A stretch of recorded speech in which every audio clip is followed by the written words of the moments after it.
Welcome to Armchair Expert, experts on expert.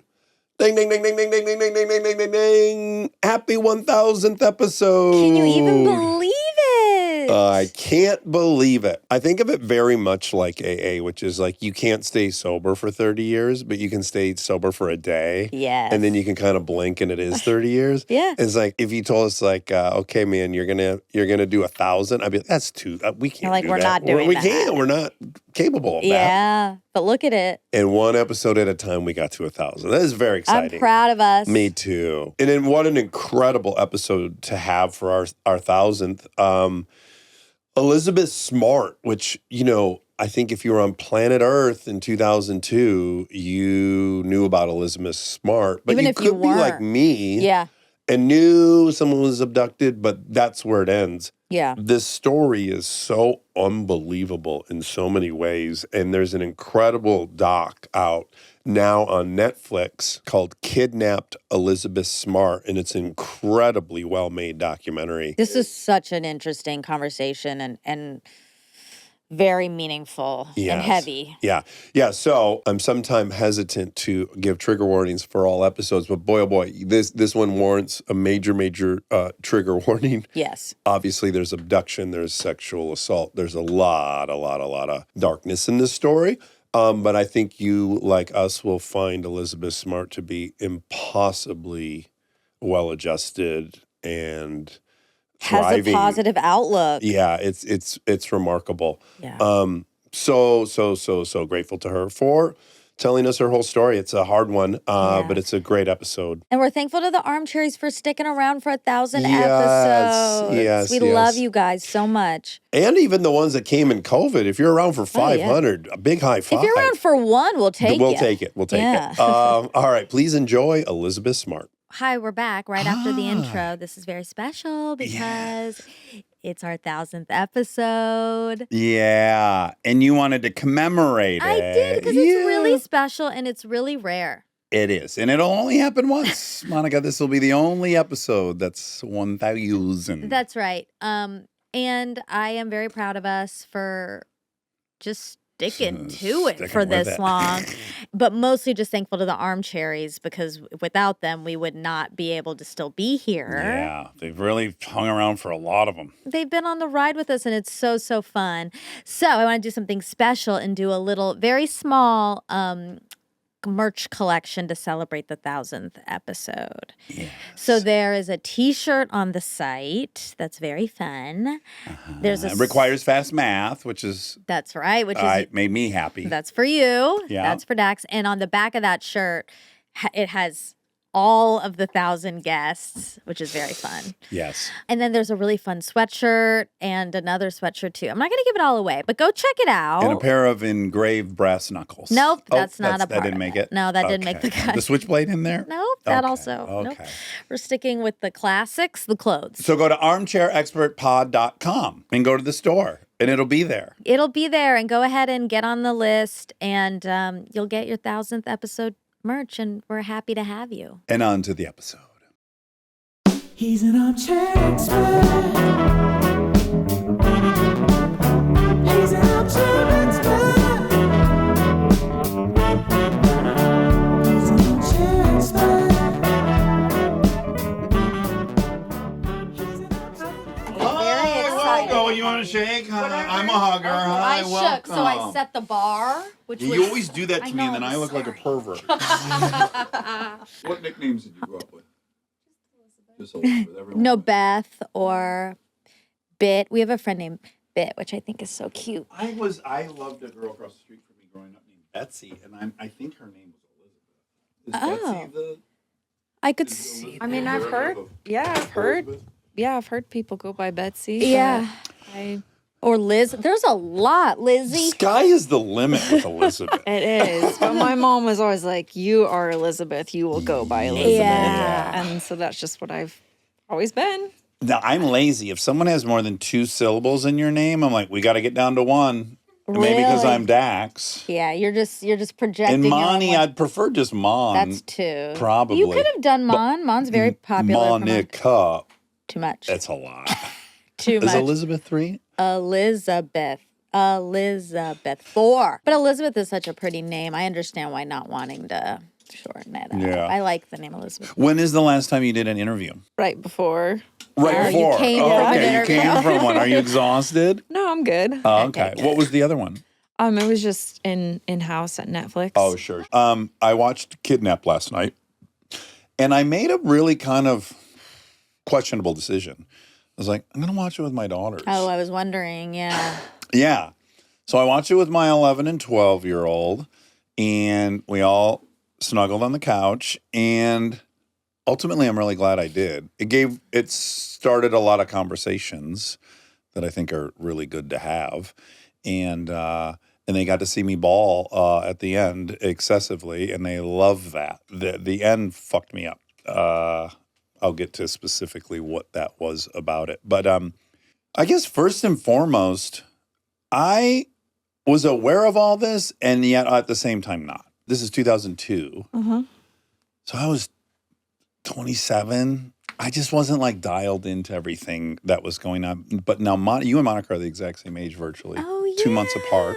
I was very aware of it. Did this give rise to your unnatural fear of being kidnapped?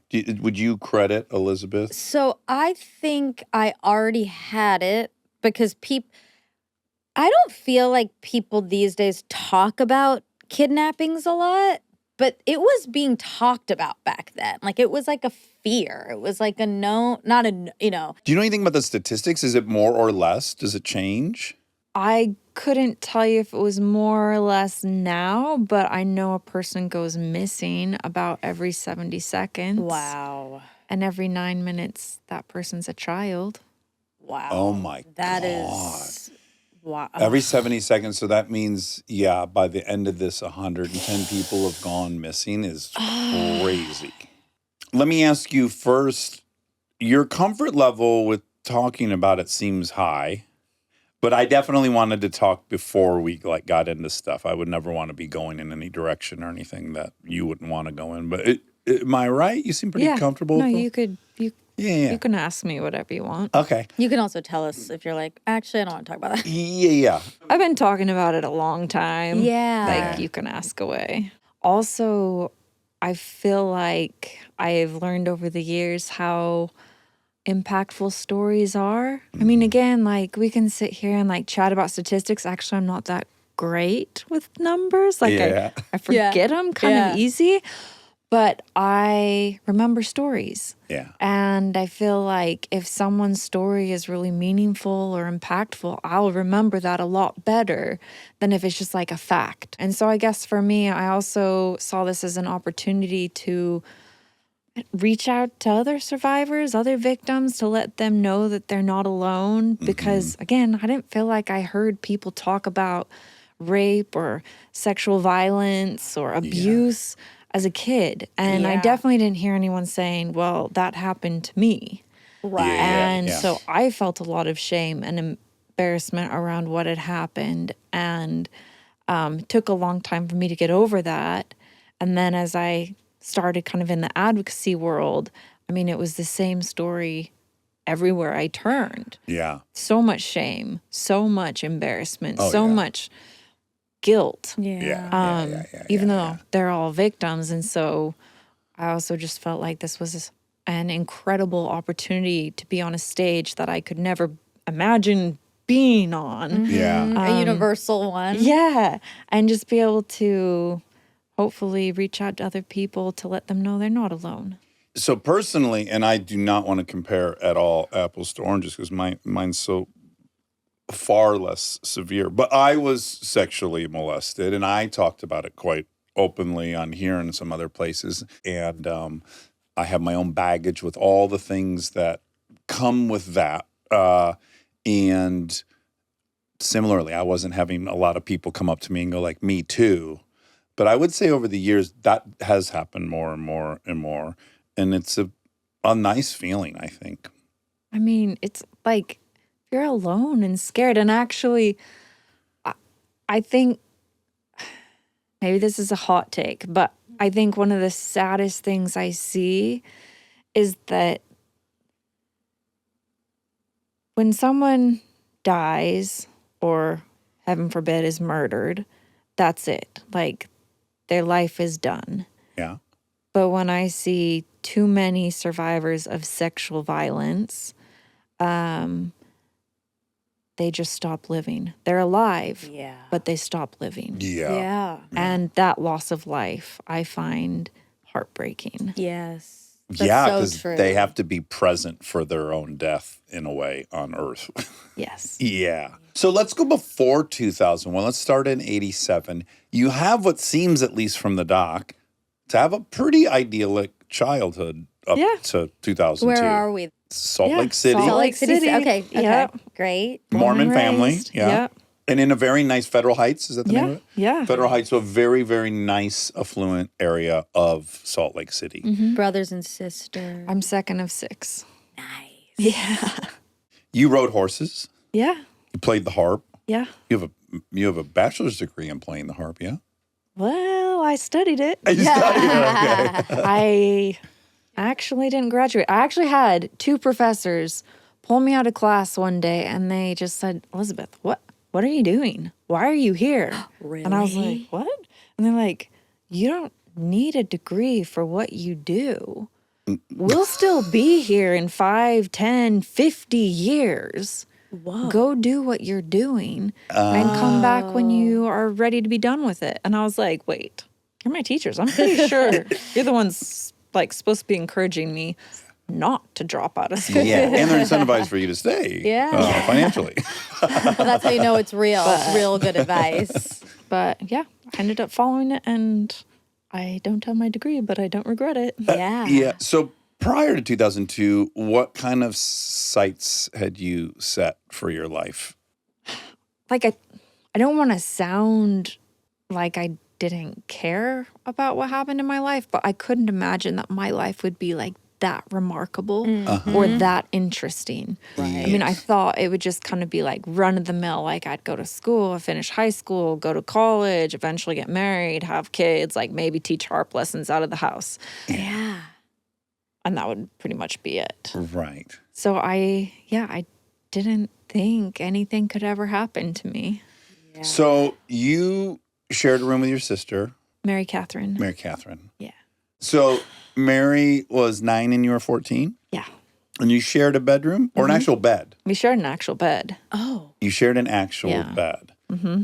Yes. So what happens that night as you're sleeping? Well, I mean, the night started off like totally normal. I mean, it was a little bit chaotic because like my grandpa had just died. My mom's dad had just died. And it was the end of the school year. And like, there's a lot of us, right? Right, Yeah. There's a lot of things going on. Yeah. Was it a weekday? Sorry, I don't know why Yeah. that matters to me. No, it was a weekday. Like the next day was a school School. day. Okay. Yeah. Mm.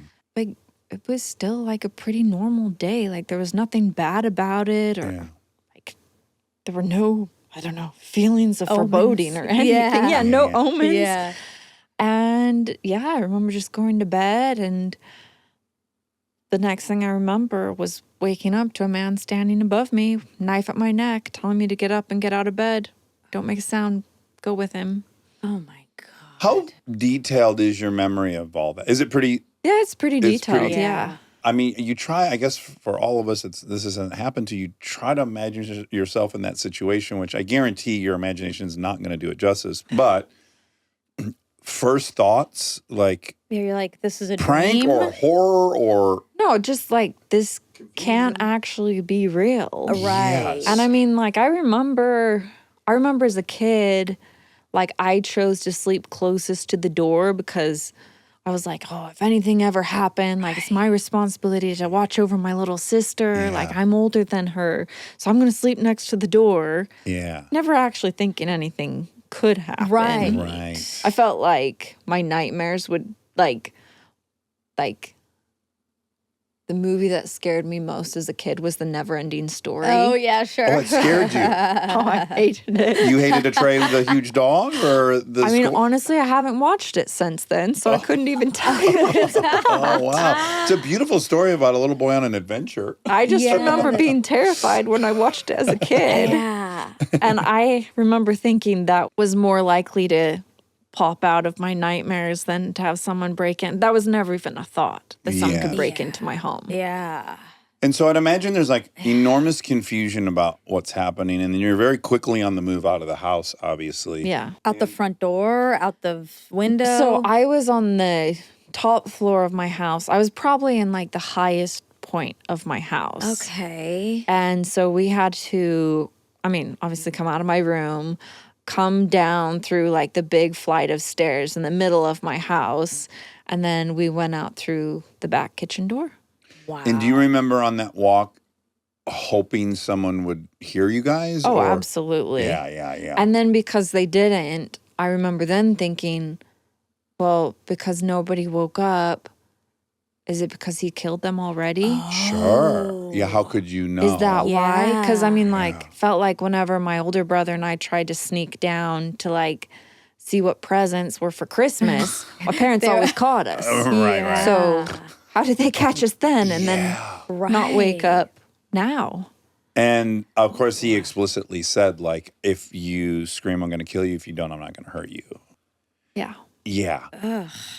So I love how the doc is structured. It's a very, very compelling story because we really are going to talk with your sister for the most part of the beginning of this story, which is apropos because she's the only person who has any idea what has happened. So she heard this go on, or was she sleeping through it? Also, did he have a mask on? Sorry, I have so many detailed questions about this. No, so she woke up, she heard it, but she didn't open her eyes like Smart. wide because she didn't want him to know she was you awake. try to Right.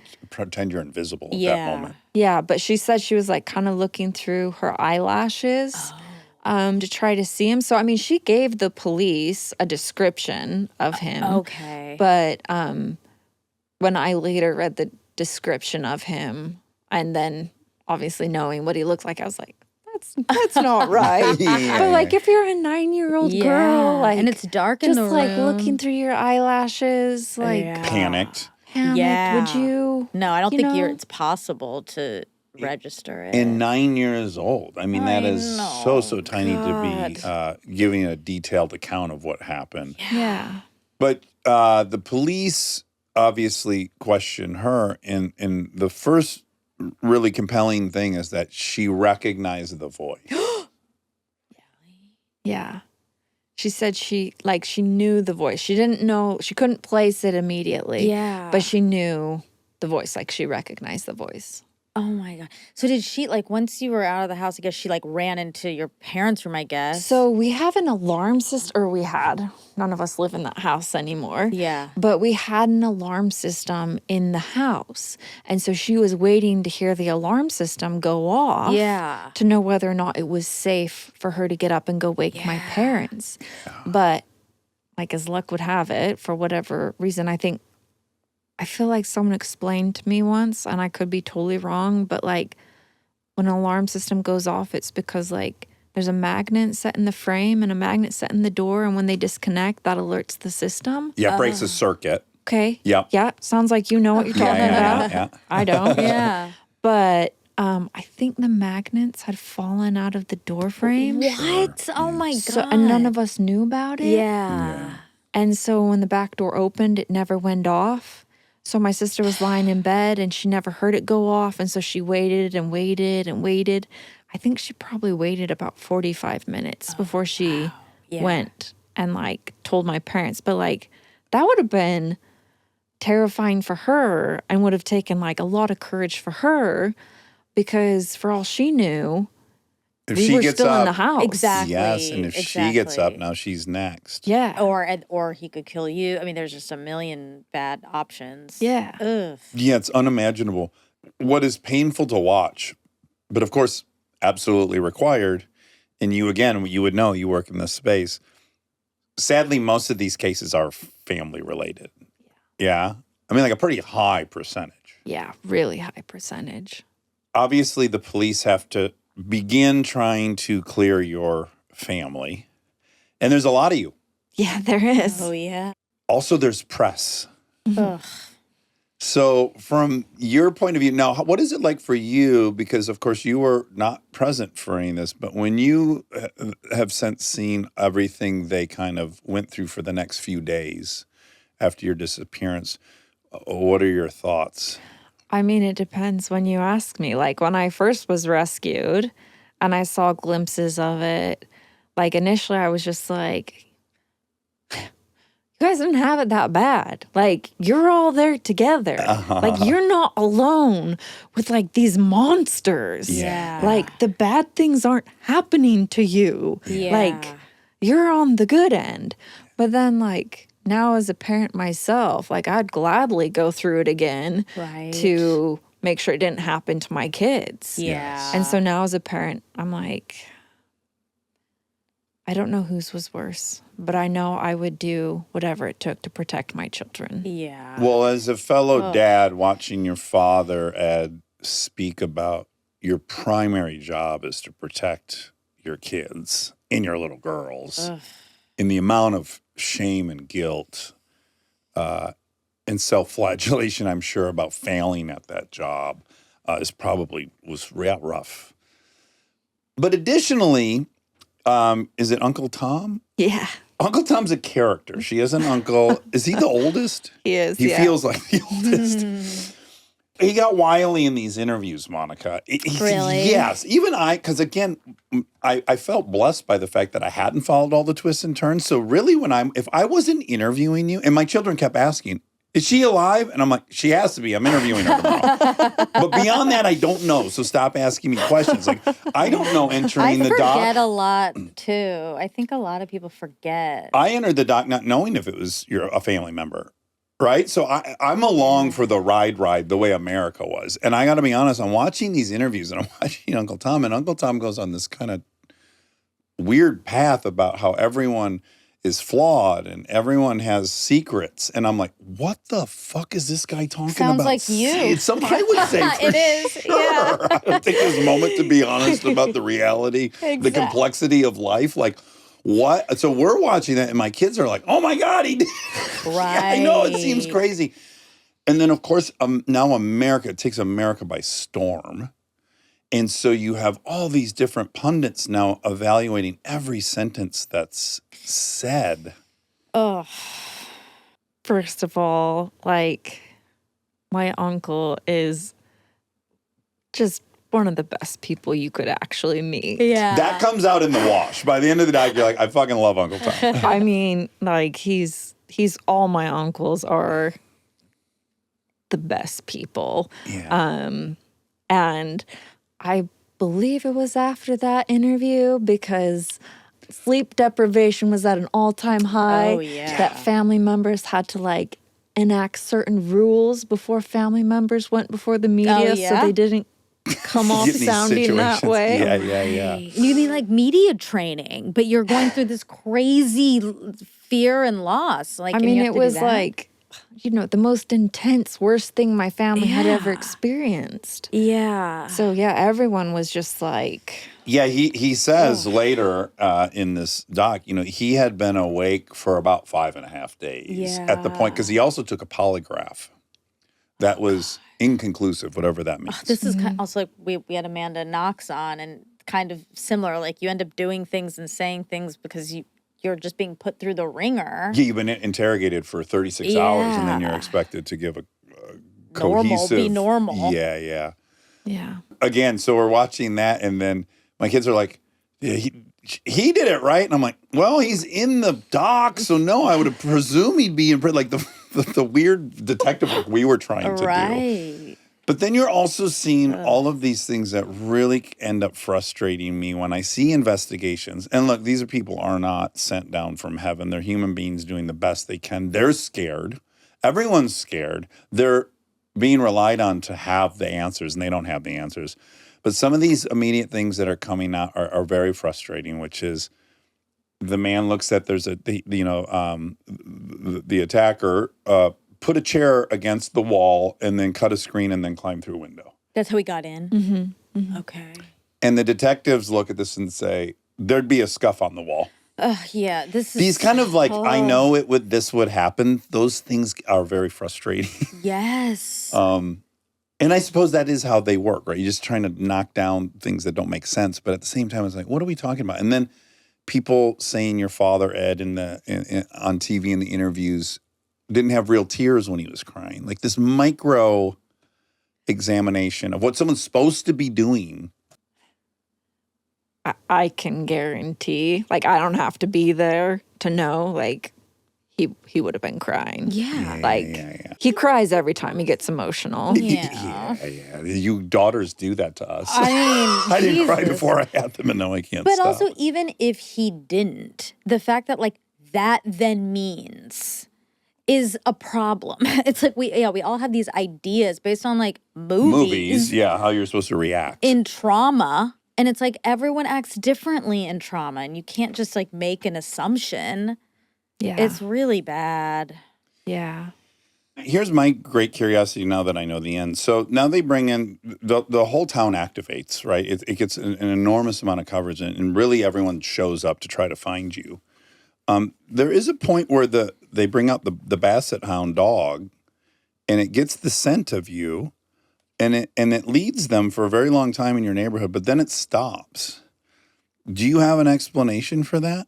I always wondered that too. Yeah. I always thought, oh, they'll bring dogs because I never got into a car. Like, and I mean, right? They said the scent stopped at the street, but right across the street is like a pretty popular trailhead. And so, like, You go up it. yeah. Yeah. And they just said it just stopped, which I don't understand. Yeah. And so they conclude, oh, they went to here, got in a car, now the car drove away, and that's why the scent's gone. Well, and then I remember, I mean, it rained, not like a huge downpour, but it rained like the second or third day that I was kidnapped. And I remember thinking, oh, maybe that washed the scent away. But then, and I assume this is correct, but I'm not an expert.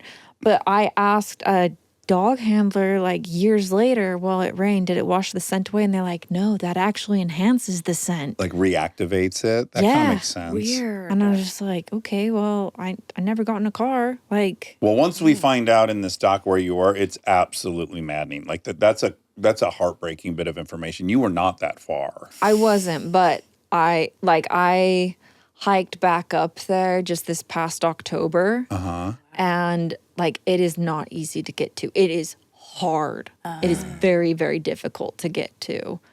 Like, I've run marathons and that's like harder. Oh, wow. Really? Yeah. And when you were on that walk, were you even aware of how hard it was, or you probably No. just such in a state of shock? I had and- like so much adrenaline just pumping through me. I had no idea just how like far back we were. Like, I thought I was a lot closer to the city than I actually was. Which, I mean, again, when you think, oh, 3.5 miles, 3 3/4 of a mile, like that's not that far. But like straight back into the mountains, that's a decent distance. Yeah, it's Yeah. like 20 miles on flat ground, maybe.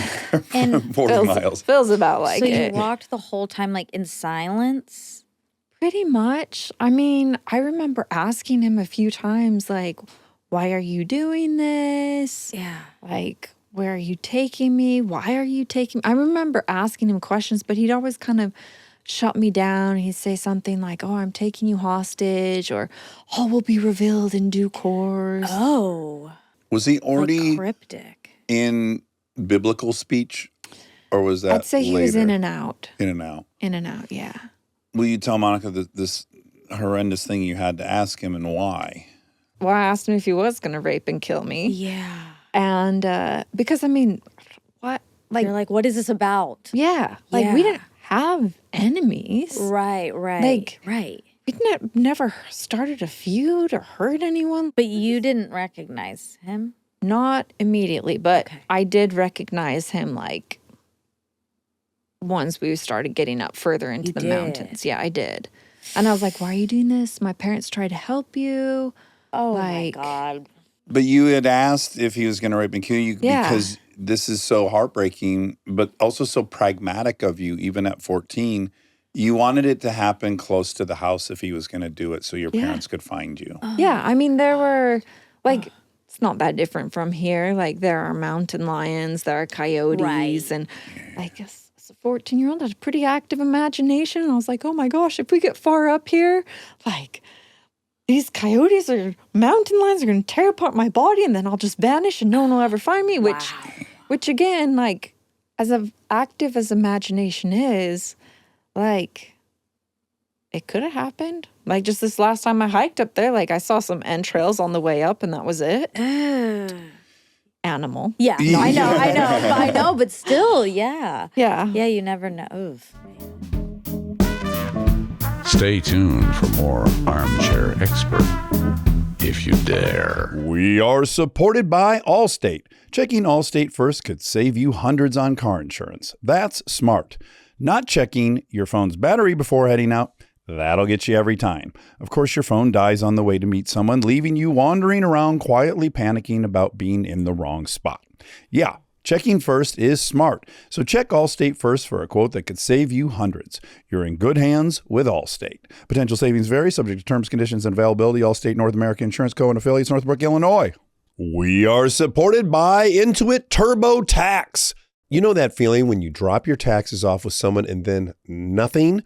You're just sitting there wondering if they've even started, if there's a problem, if you're getting everything you're owed. It's like sending your car to the shop and never getting an update. That's what I appreciate about TurboTax. With TurboTax Expert Full Service, they've completely transformed that experience. You get matched with a dedicated tax expert who actually does your taxes for you. And here's the part that changes everything. You can get real-time updates on your expert's progress from start to finish. You can literally see when they're working on your return. No more guessing, no more waiting by the phone. And if you have questions, you get unlimited help from your expert at no extra cost, even nights and weekends during tax season. They're focused on getting you the best possible outcome and every dollar you deserve. My dad loves TurboTax, and he's a meticulous man. He doesn't cut corners. If you're not going to trust me, trust Ashok. That's right. Visit TurboTax.com to get matched with a TurboTax full service expert today. That's TurboTax.com, only available with TurboTax full service experts. Real-time updates only on iOS mobile app.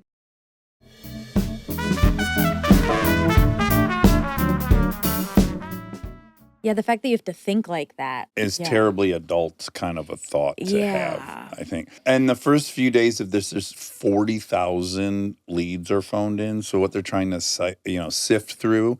And ultimately, the family is cleared. Mm-hmm. And how do we get to Reese? How did he come to be a suspect? My parents had built the house that we were living in, and they really project managed the whole thing. And like my dad was in there like laying tile with everyone else and painting walls and doing all the things. What line of work was your dad in? He was a mortgage broker. Oh, okay. Yeah. So he would contract out with people, or like he went to like I can't even remember exactly what it's called, but basically like the Mormon church services where they try to connect people in need with work. And they had recommended this Richard Reese to my dad. And because it came from the church, my dad was like, oh, he's good. He must be fine. Yeah, vetted somehow. Yeah. So he brought him to our house, had him like working on and around the house. And like neither of my parents knew that actually he was like a convicted felon and he had like a whole history. So when the police were asking for a list of everyone who had been to our house before, his name was on the list. And then, of course, they're like, oh, well, he's a felon. He had killed a cop in an armed robbery gone wrong. Oh, Yeah. So obviously for them, they're pretty excited at that revelation. How could they not be? Yeah, they're like, it's him. Yeah. It's got to be this guy. And they bring him in. And he's a wild dude. There's a lot of footage in the doc of them interviewing him. And he's also presenting as someone guilty. He's very combative. He will not explain. Your father gave him a car, right? A Cherokee? Yeah, so it was in exchange for like some work instead of money. He would rather have the car. And so that was the deal. But then there was like I'm not exactly sure on the details, but like, I don't know if he had completed all the work or there was something that like, It didn't end well. yeah, right? that they were like, he was supposed to follow through. And Feels like a weirdness. I mean, he ended up stealing some of my mom's jewelry as well. That's another thing. They go to his house to arrest him, and when they have a warrant to go through everything, they find stuff he's stolen from their house. Oh, my God. Yeah, if you're them, this is looking more and more promising. Yeah, it feels like a bullseye. And then even Yeah. crazier, somehow they deduce this, and I don't know how, but he had put a few hundred miles on that car that was given to him the night of this What? abduction. Yeah. And we never found out what it was for. He refused to tell. But everyone thought it was like he drove out to the West Desert and buried me out there. Right. I mean, yeah, that's kind of a natural conclusion. And if you're the police, you're like, oh my God, now we have a radius of 150 miles. Like, this is now good luck. Yeah. Oh. And he won't tell them anything. And he's really, really combative. And they decide, let's offer him a deal, an immunity deal, which is as so long as it has nothing to do with a murder or some other very serious thing.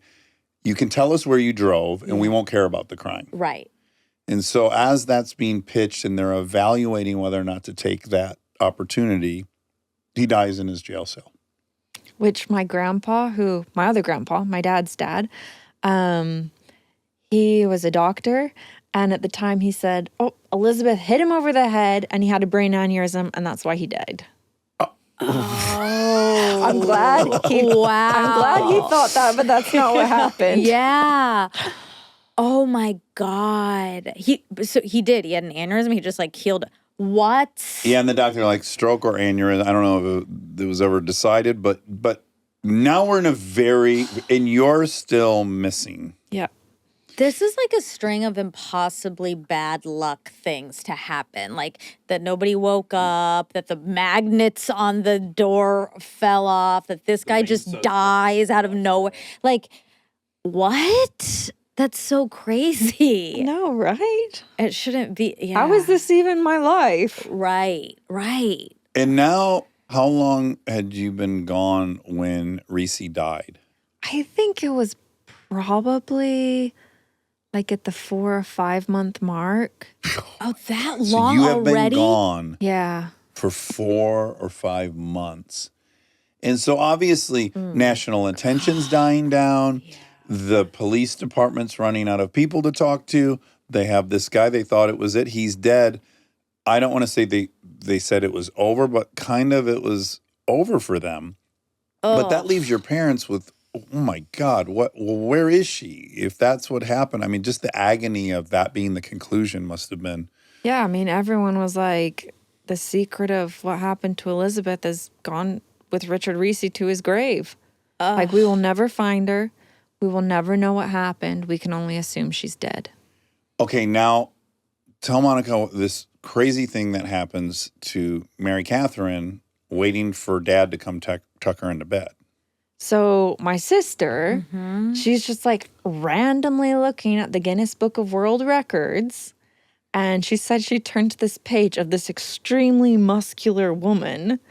I know. She's like, to this day, she's like, I have no idea. The mind's weird, isn't it? That's what jogged.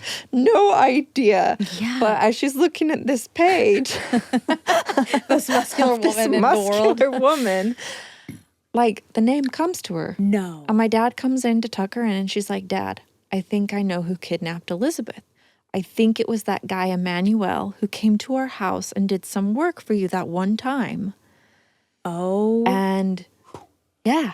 Who you guys had originally seen downtown, right? Yeah, I'd only seen him once. Like I was out school clothes shopping with my mom at the beginning of the year. And I mean, he only saw me like one time. And just that one time, he's like, yep, she's the one. I'm going to kidnap her. And he was a homeless guy who was preaching his own version of the I scripture. mean, at that point in time, like he didn't preach to my mom or anything. Spent a lot of time talking about his twisted past. But I think he basically found that the best way to manipulate people and get what he wanted was through religion, or if he needed to justify something, just blame it on religion. And so he had done that for years. Like he'd done it to his family. He'd like when he married my other captor, that was I think his third wife. And like then he and his third wife, they just like fed off of each other. But like they had both used that tactic for years and years.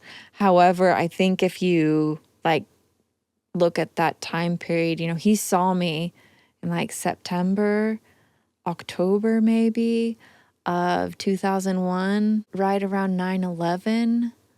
Like I think any weird. form of extremism was kind of people just pulled away from. Frowned upon, yeah. Yeah, it was just made people very cautious. So he had stopped wearing like the robes he usually wore, and he had like stopped kind of pushing that facade as much. So when my mom saw him, I mean, he was clean shaven, he had like clean clothes on. He just kind of looked like a guy who had hit hard times, not necessarily like your average homeless person. Yeah.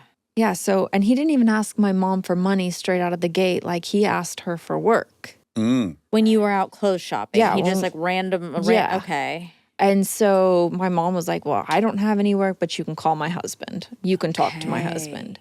And he only asked for work because he saw me and wanted to find out where we lived. And so from the time he saw me back in like September, October, all the way up until June was when he kidnapped me. He'd planned it. What the fuck? Okay, so Mary Catherine knows it's a manual, and then we bring in a sketch artist, Yeah. and they do a sketch, and they want the police to release this sketch, and they do not want to release it. I can't remember the reason they were. I mean, they just thought it was Richard Reese. Like they just didn't think that it was this other guy who came to our house one time. And they said if you put this out in public, then if that person does have Elizabeth, now you're in danger. Right. This is the rationale. I It's not remember, insane, but yeah. but whatever. But thank God your family grew so frustrated and hopeless, I imagine. I mean, John Walsh from like America's Most Wanted had become like a huge support to my parents, and my dad had gotten pretty close with him. And my dad had told John, Mary Catherine thinks she knows who took Elizabeth. And we've gone down to the police station and we've had like a sketch artist come in and sketch this guy.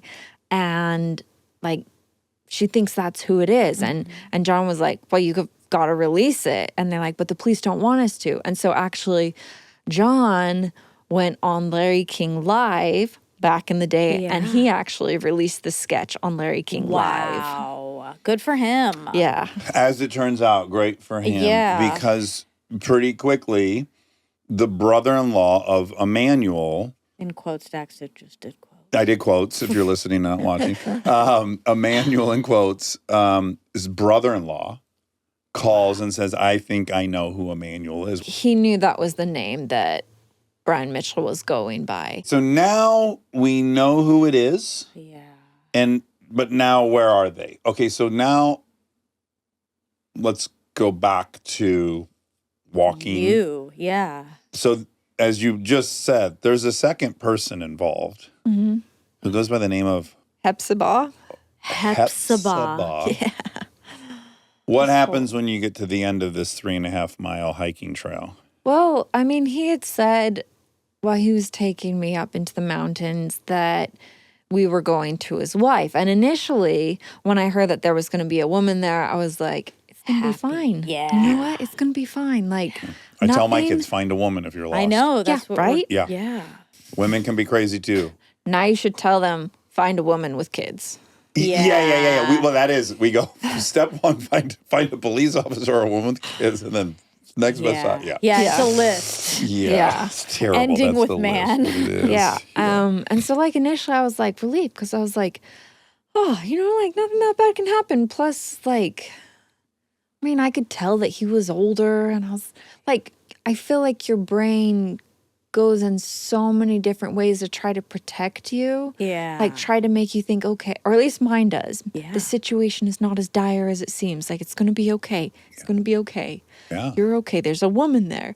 Like maybe they're just kidnapping you because they want a daughter really right. bad. That's what I was honestly just thinking. I was like, is that why? Or maybe their daughter died or something. And like they're just heartbroken. Well, you're grasping for any ray of hope. Yeah, Yes. exactly. Yeah. Exactly. And so we get back up into the mountains to like this hidden mountain camp. And sure enough, there's this woman. And I feel like relief at seeing her. She comes up to me, she hugs me.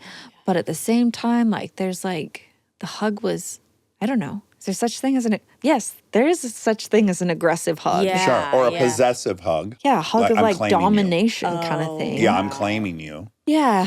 And she's also dressed in, Yeah, no, you're right. a crazy outfit. She's Yeah. she looks like she is She in has a like witch these movie or long something. sort of like tunic-like robes on. all white. Yeah, Okay. yeah. Just different. Yep. Very different.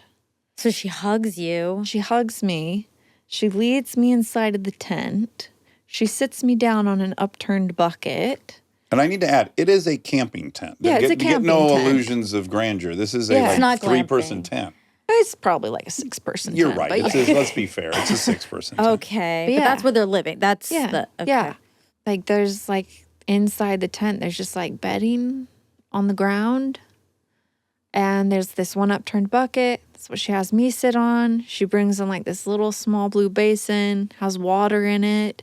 She like takes off my shoes, starts like washing my feet, like goes to reach to unbutton my pajamas. And I was like, what? Yeah. And I mean, I was shy Yeah. kid. Yeah. Yeah. And like, I'm a late bloomer in lots of things.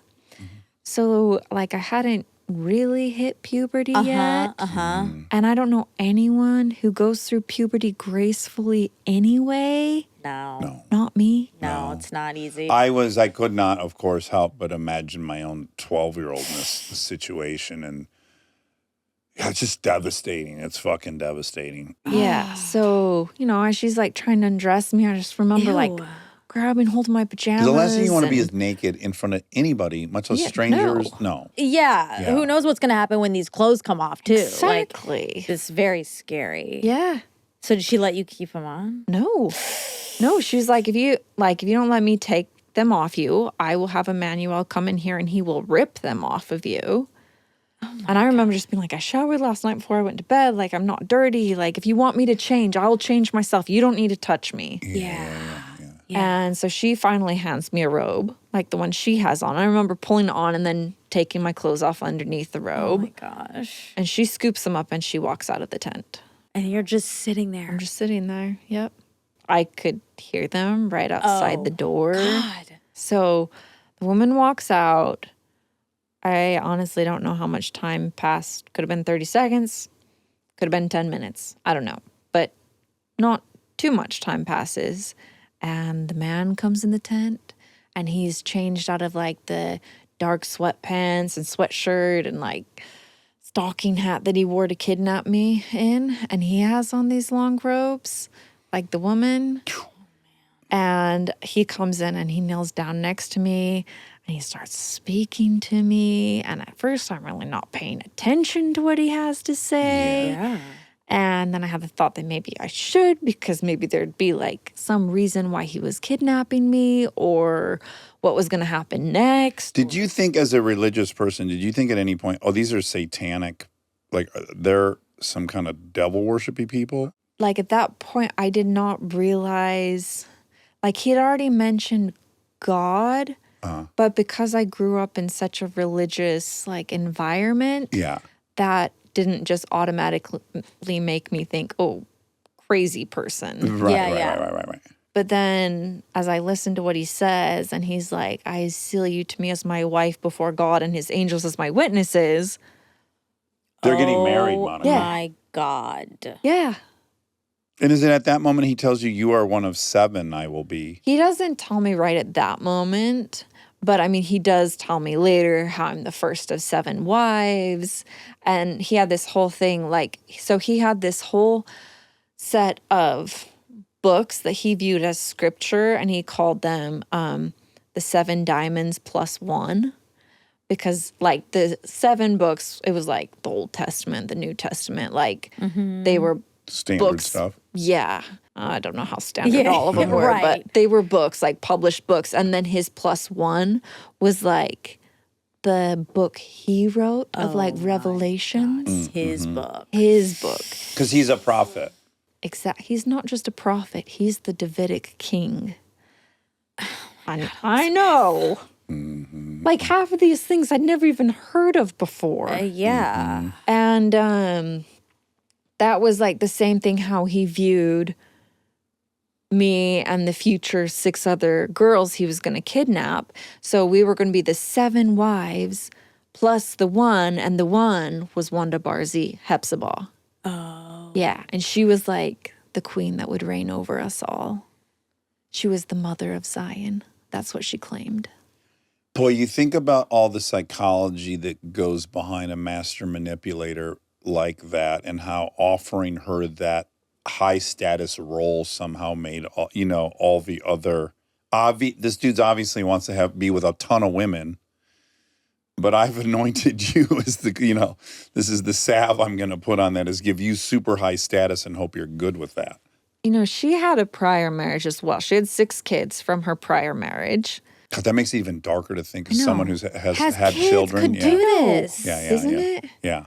But It's unimaginable. I feel a little bit torn because on one hand, I don't want to be you're not totally at fault, because you are. Right. But at the same time, I don't think she had I don't think she knew what a healthy relationship was. And I think she probably had quite a few struggles herself in life. You must be in a very complicated situation when it comes to her in particular, right? Because she is your predator, your oppressor. And you're smart enough to know she too is caught in some web of oppression herself, probably, yeah? Or no? No, I mean, there is definitely a cycle. And I think she probably was so desperate for love. She wanted to feel special. She wanted to feel like she was important, because I think she probably had never felt that in her life. Yeah. And so he is there telling her, you are my queen, and you've experienced all of these hardships because God was testing you, and he has found you worthy, and, you are going to be the mother of Zion, and even though you've had a hysterectomy and you're 58, one day you will bear me a son who will be the future Davidic king. I mean, Yeah. Yeah. I mean, part of me is you were a mother, or maybe you just gave birth 6 times. Maybe you don't understand what it is to be a mother, because a mother would never harm a child. Yeah. How? And it's mind-blowing to me that even another woman, because we've all been through puberty, we've all been through that awkward, kind of miserable time in life, you know? Self-conscious. Yeah. And, Why would you exploit a young girl probably at her most vulnerable? Why would you sit aside and encourage her to be raped? Yeah. And watch it? Yes. And what kind of bizarre psychology to watch someone you're married to rape someone? It's quite she must twisted. have really been so sick and manipulated that she had to probably believe that Because it if was she didn't, Yeah, exactly. You can't live Then like she's triple monster. yeah, exactly. Or conversely, maybe she's an equal monster. I don't know. That's what I'm kind of asking. Right. I Are mean- you even able to evaluate that? that's why I go back and forth, is because sometimes I'm was she in such a bad place herself from her whole life's past experience that she just was so desperate for love, for the feelings of wanting to be special, that she allowed this to happen. It was just easier to believe and go along with than to stand up and be no, Yeah. you're sick. This is wrong. And did she ever crack and show signs of jealousy? There must Oh, have. yes. Yes. Really? So was Oh, she was yes. probably cruel to you at times, Like, she never stood up for me and protected me. right? But I mean, I not only was supposed to be his wife, but I was supposed to be her handmaiden. Mm-hmm. So I was supposed to like wait on her. And so I felt that it was better for me to support her claims because then sometimes her jealousy would be so much that like it would be so much that like he would come out with a new revelation to try to placate her. So like it would be things like he'd come out and he'd say, oh, you know, God has said that your glory is like that of the sun. And so I can only be with you when the sun is out. And me, that I was just more like the moon. And so he could only have me at night. He'd have like some kind of revelation to placate her that way. And like, I never wanted to be raped. But then if I supported her in that, then at least I'd know I'd have a reprieve for 12 hours, 8 Yeah. hours, however long the sun was out. Yeah. I would imagine if I were you, and I could be wrong, that I'm in survival mode, and I would Yes. recognize that if I could convince her I'm loyal to you, that would help me Yes. later. Yes. And probably playing this bizarre game where you're trying to make both people feel like you're loyal to them. And so, I mean, they would have like massive fights, like screaming at each other, which, like, my parents disagreed, but I never saw them scream at each other. Yeah. And so, like, watching them just like be like straight up nasty to each other and scream at each other, I was like, oh my goodness. Yeah. And would you be Whoa. ever hoping like, oh, good, I hope they break apart. That'll help dissolve all this. If she goes somewhere. She maybe will tell someone. That thought crossed my mind, but it became pretty quickly apparent that like she wasn't going to betray him. Yeah. And I mean, one time she did actually leave the hidden campsite, and I was just left alone with Emmanuel, Brian Mitchell, all day. And she went down into Salt Lake because she was really mad at him because, I mean, food was always scarce, water was scarce. And so she and I would be up in the mountains starving, and he'd go down to Salt Lake and like he would just like steal food. Steal beer. He got arrested while Elizabeth was in the camp. He got arrested in Salt Lake for stealing beer. Yeah. He actually got arrested a couple times. Oh, he did a couple times. Yeah, he got arrested in Salt Lake. He got arrested in Lakeside. yeah, where he San was Diego. like held in jail for almost a week. Oh my Like I thought I was going to die of starvation. Okay. Now, this wasn't in the doc, but it just occurred to me. There's also this is insanely boring too. No, I mean, you guys are sitting in a fucking I know. It's like, what's tent happening for during the months. day? Like, what do you remember the tedium of that? Yes. Yeah. It's Was there a TV in there? Not for, I would just mean more just to see the news. Like, were No. you seeing yourself? there's on no the news? electricity. There's no water. Right. There's no. There's nothing. I mean, they had like their scriptures and like they would pray, and like when they'd pray, it would be like 45 minutes, like an hour. Yeah. So long. Yeah. Like, you know, like my family prayed growing up, but it was like 90 seconds. Yeah. 2 minutes at a stretch. Reasonable. Yeah. Yeah. Whoa. And I mean, they just like kept on going. And then like my average day would be like, wake up. And they'd like, well, actually, he'd probably rape me. And then he'd pray for like 45 minutes, an hour. And then he'd want to read sometimes whatever scripture he chose. But most of the time it'd be like what he wrote, which that would take like, I don't know, an hour and a half, 2 hours. I don't know. Oh. And then If there was food, then I'd be allowed to eat something. I mean, I'd be given what I could eat. I just couldn't take whatever. And then they'd mostly just talk all day. They're both crazy. I mean, it's two Yeah. crazy individuals. Yeah. Yeah, I mean, like, I don't know what was worse sometimes, like just listening to them talk or actually being raped. Yeah, you said that in the Yeah. docs. I Like, stand what by was that. worse? Yeah.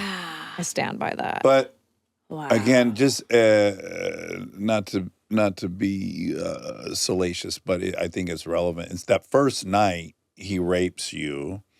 It's unimaginable, obviously. You're in so much pain. You're bleeding. And then the next day, multiple times. Yeah. And then that just continues for months. Yeah, I mean, forced me to go naked. He was like, "Oh, we need to be like Adam and Eve in the Garden of Eden." God, that must have just been so And so hard we're for going to you. go naked all day. And then, like, oh, you know what? A wife needs to know how to make love to her husband. So we're going to demonstrate. You need to watch. Oh my God. And we're going to demonstrate. And then it'll be your turn. And if you don't watch, like, you won't get any food. You won't get any You water. don't get your clothes back. Like, you won't get your clothes back. Won't be able to go to sleep tonight. Like, nothing is going to happen until you do this. Oh my God. Now, the other mind-blowing part of this is you were also going into town. I mean, not right away, but yeah. How far into captivity before you guys all go into town? It's probably about 3 months in. 3 months. Mm-hmm. So he takes them to town in their in the white outfits, and both of them have their faces completely covered, other than the eyes, I mean, even they added like a sheer veil for the eyes. for the eyes as well. Yeah. And he took you guys to a kind of illegal nightclub. I mean, it was just at A house party. I House guess. party. Yeah. Yeah. I guess the way that the guy who hosted the thing described it was in 2002 in Salt Lake, you have a very obvious Mormon culture, and then you have a pretty thriving counterculture.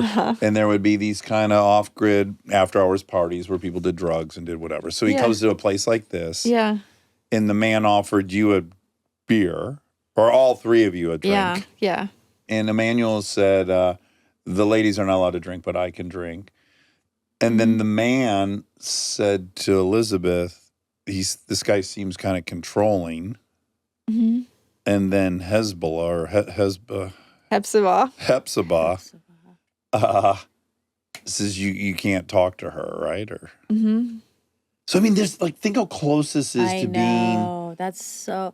I bet that guy, when everything, came out, like he probably, I'm sure, was like, oh my God. he's in the dock saying Oh, he he feels is? terrible that he didn't like Yeah. push harder.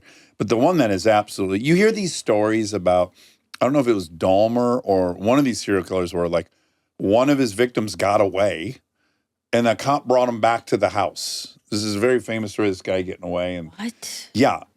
So tell us about going to the Salt Lake, the library.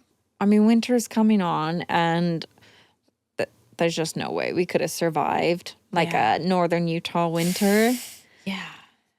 There's no way we could have gotten enough food or like a tent. Yeah.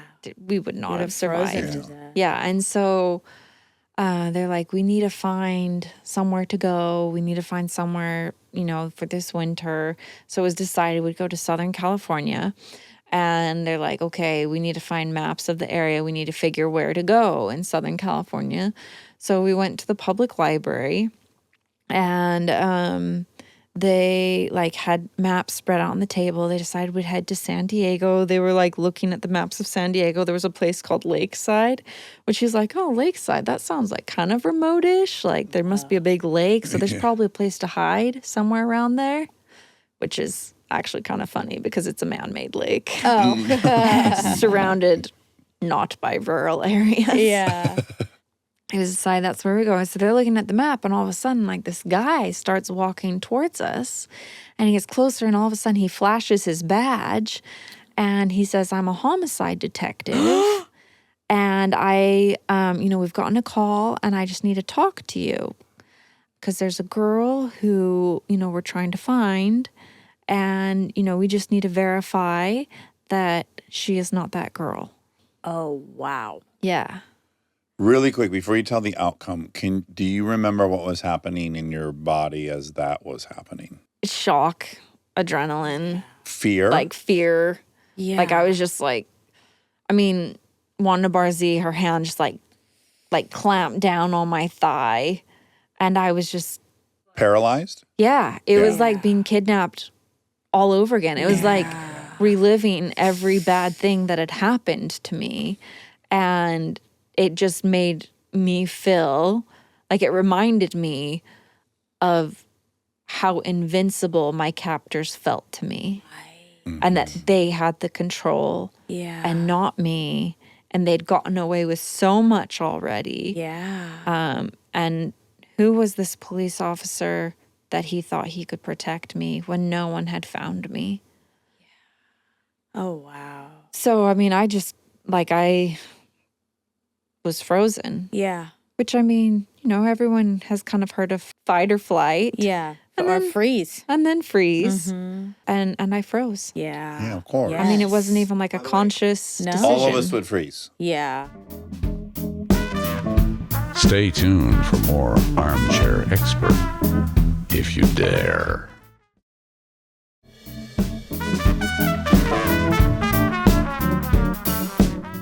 But wait, what did they say? The manual, he explains to the cop that their religion forbids her to show her face, that the only people that are ever allowed to see her face are her father and her future husband.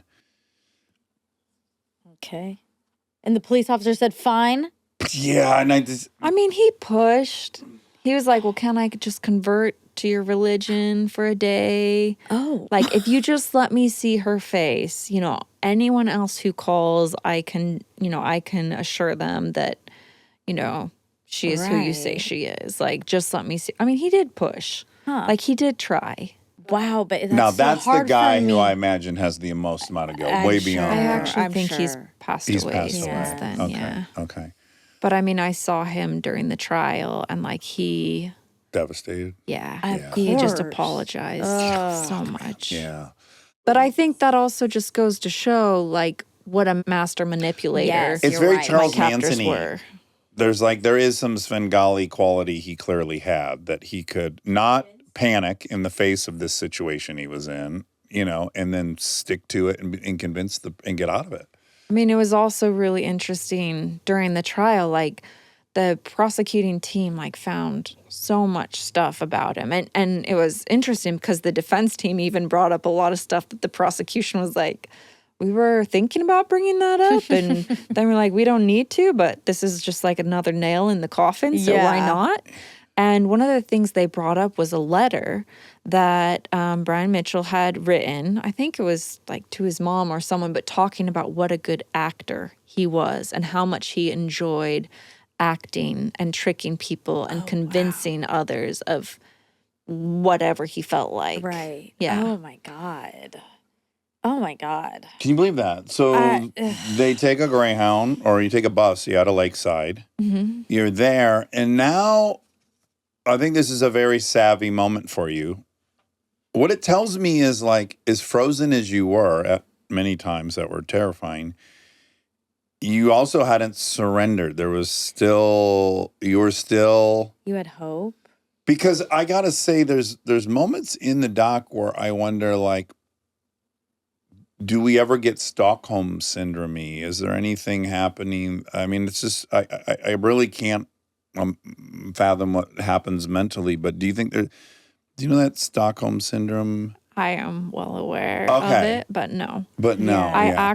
I mean, I'm not sure that I even really believe in Stockholm syndrome. Okay. Yeah. Yeah. I feel like it's actually, as we just mentioned, fight, flight, freeze. But I think there's another response, which is appease, which is Fawn, yeah. basically, Yeah. which I don't even like the word fawn Oh, because yeah, that tell makes me. it sound like that you're flirty. Oh, It makes it interesting. sound like I you're see. fawning over someone, like you're Oh, flirting, like you're yeah. looking for attention. Yeah. That's true. It does kind of sound But like you're that. just satiating someone's ego is what's happening. But basically, it's just doing Yeah. whatever you have to do to survive. So if that means going along with them, then that's what you do. Yeah. But you Yeah, do that makes get sense. this pretty clever idea, because you're not the further away from Salt Lake City you are, the less your chances of getting found are. Mm-hmm. So how do you plant the seed? I'd watch them do it for 9 months, like how they'd get away with whatever they wanted by claiming God commanded them, or saying it was part of their religion. And I think you'd find with most rapists, it's not so much like the uncontrollable need for sex. It's like the power and control over another person that they want more than anything. Yeah. Right. And that's what they wanted, was power and control. Mm-hmm. And so I remember just thinking, well, if they can do this and get away with it, like, why can't I? Uh-huh. I can only try. Yeah. What's the worst thing that can happen? Like, Yeah. I guess they could kill me. Yeah. At least I wouldn't be with them. Right. And so I thought, I'm just going to give it a try. And so I went to him and I was just like, oh, I just have this feeling. I know it sounds so crazy. Like, God would never speak to me. Like, I am so, like, sinful. I am just so filthy. Like, he had forced me to drink, like, so many beers one night. Like, not that far away from this day that I'm talking to him, where I'd ended up, like, throwing up because I was a 15-year-old girl at this point. Yeah. And he just, like, left me there. And so, like, I woke up the next morning, like, my face was all crusted to the ground and throw up, and it was, like, all in my hair. And so, I mean, I remember being like, I'm just nothing. Like, that showed my true, like, spiritual state. I am just face down in my own vomit. But I keep having this feeling like we should go back to Salt Lake. But again, like, I know God would never speak to me. So do you think you could ask him? Because I know he would tell you. Wow. Like, you are his prophet. And I know he would tell you. So could you please ask him? Yeah. And I think for him in that moment, he was like, not that he didn't already do everything he wanted to me, but I think he felt like that was like him at last getting full control. He got you. Like, he got me. Yep. Like, not Yeah. only had control of my body, but my mind too in that Yes. moment. Yeah, you are now a believer. Yeah. Yeah, right. Yeah. And so that's when he was like, oh, I think you're right. I think we should go back to Salt Lake. Oh my God. And now America knows the sketch is out. So that's how They know who they're looking for, but where are they going to find this guy in Do you this think huge country? he had been following, like, the case at all? I wouldn't say he was like following it I guess he couldn't have been following it per that se, but closely. like sometimes when he'd go down into Salt Lake, he'd bring like newspaper articles back about the search. Okay. Or he'd talk about how every tree in Salt Lake had like a light blue ribbon tied around it, and how every window in Salt Lake had a picture of my face in it. How did that make you feel when you knew that everyone was thinking about you? It's one thing to say that, but to like see it, or I guess experience it. I mean, I only experienced after I got home, and in like the days and weeks after I got home, like the post office couldn't put mail in our mailbox. They brought it up to the house by the box full. And I remember at one point, there were so many flowers in our house that even the countertops in the bathrooms had vases my of flowers gosh. on them. And like, I mean, I could never imagine. Like, Yeah. I mean, even now, it's hard to like, we all know like the number, oh, there's 7 billion people in the world, or however many. Yeah. I mean, it's one thing to say that number, but then to actually even like begin to realize just how many people that actually is, like Yeah. to put faces, to put bodies to that number Yeah. is overwhelming. And like, I didn't have 7 billion people like sending me stuff, but like however many people it was, The whole country was Yeah. aware of Was- this. Yeah. Yeah. like overwhelming. Did it buy you a little hope to know that everyone was paying attention? Yeah. Yeah. I mean, it was comforting to think that there were people looking for me because, again, like, who was I? why would people look for me outside of my family? Right. Like, I thought my vision of it would be my parents calling the police, my family and the police looking for me. Like, maybe one news story, Right. and that's it. Yeah.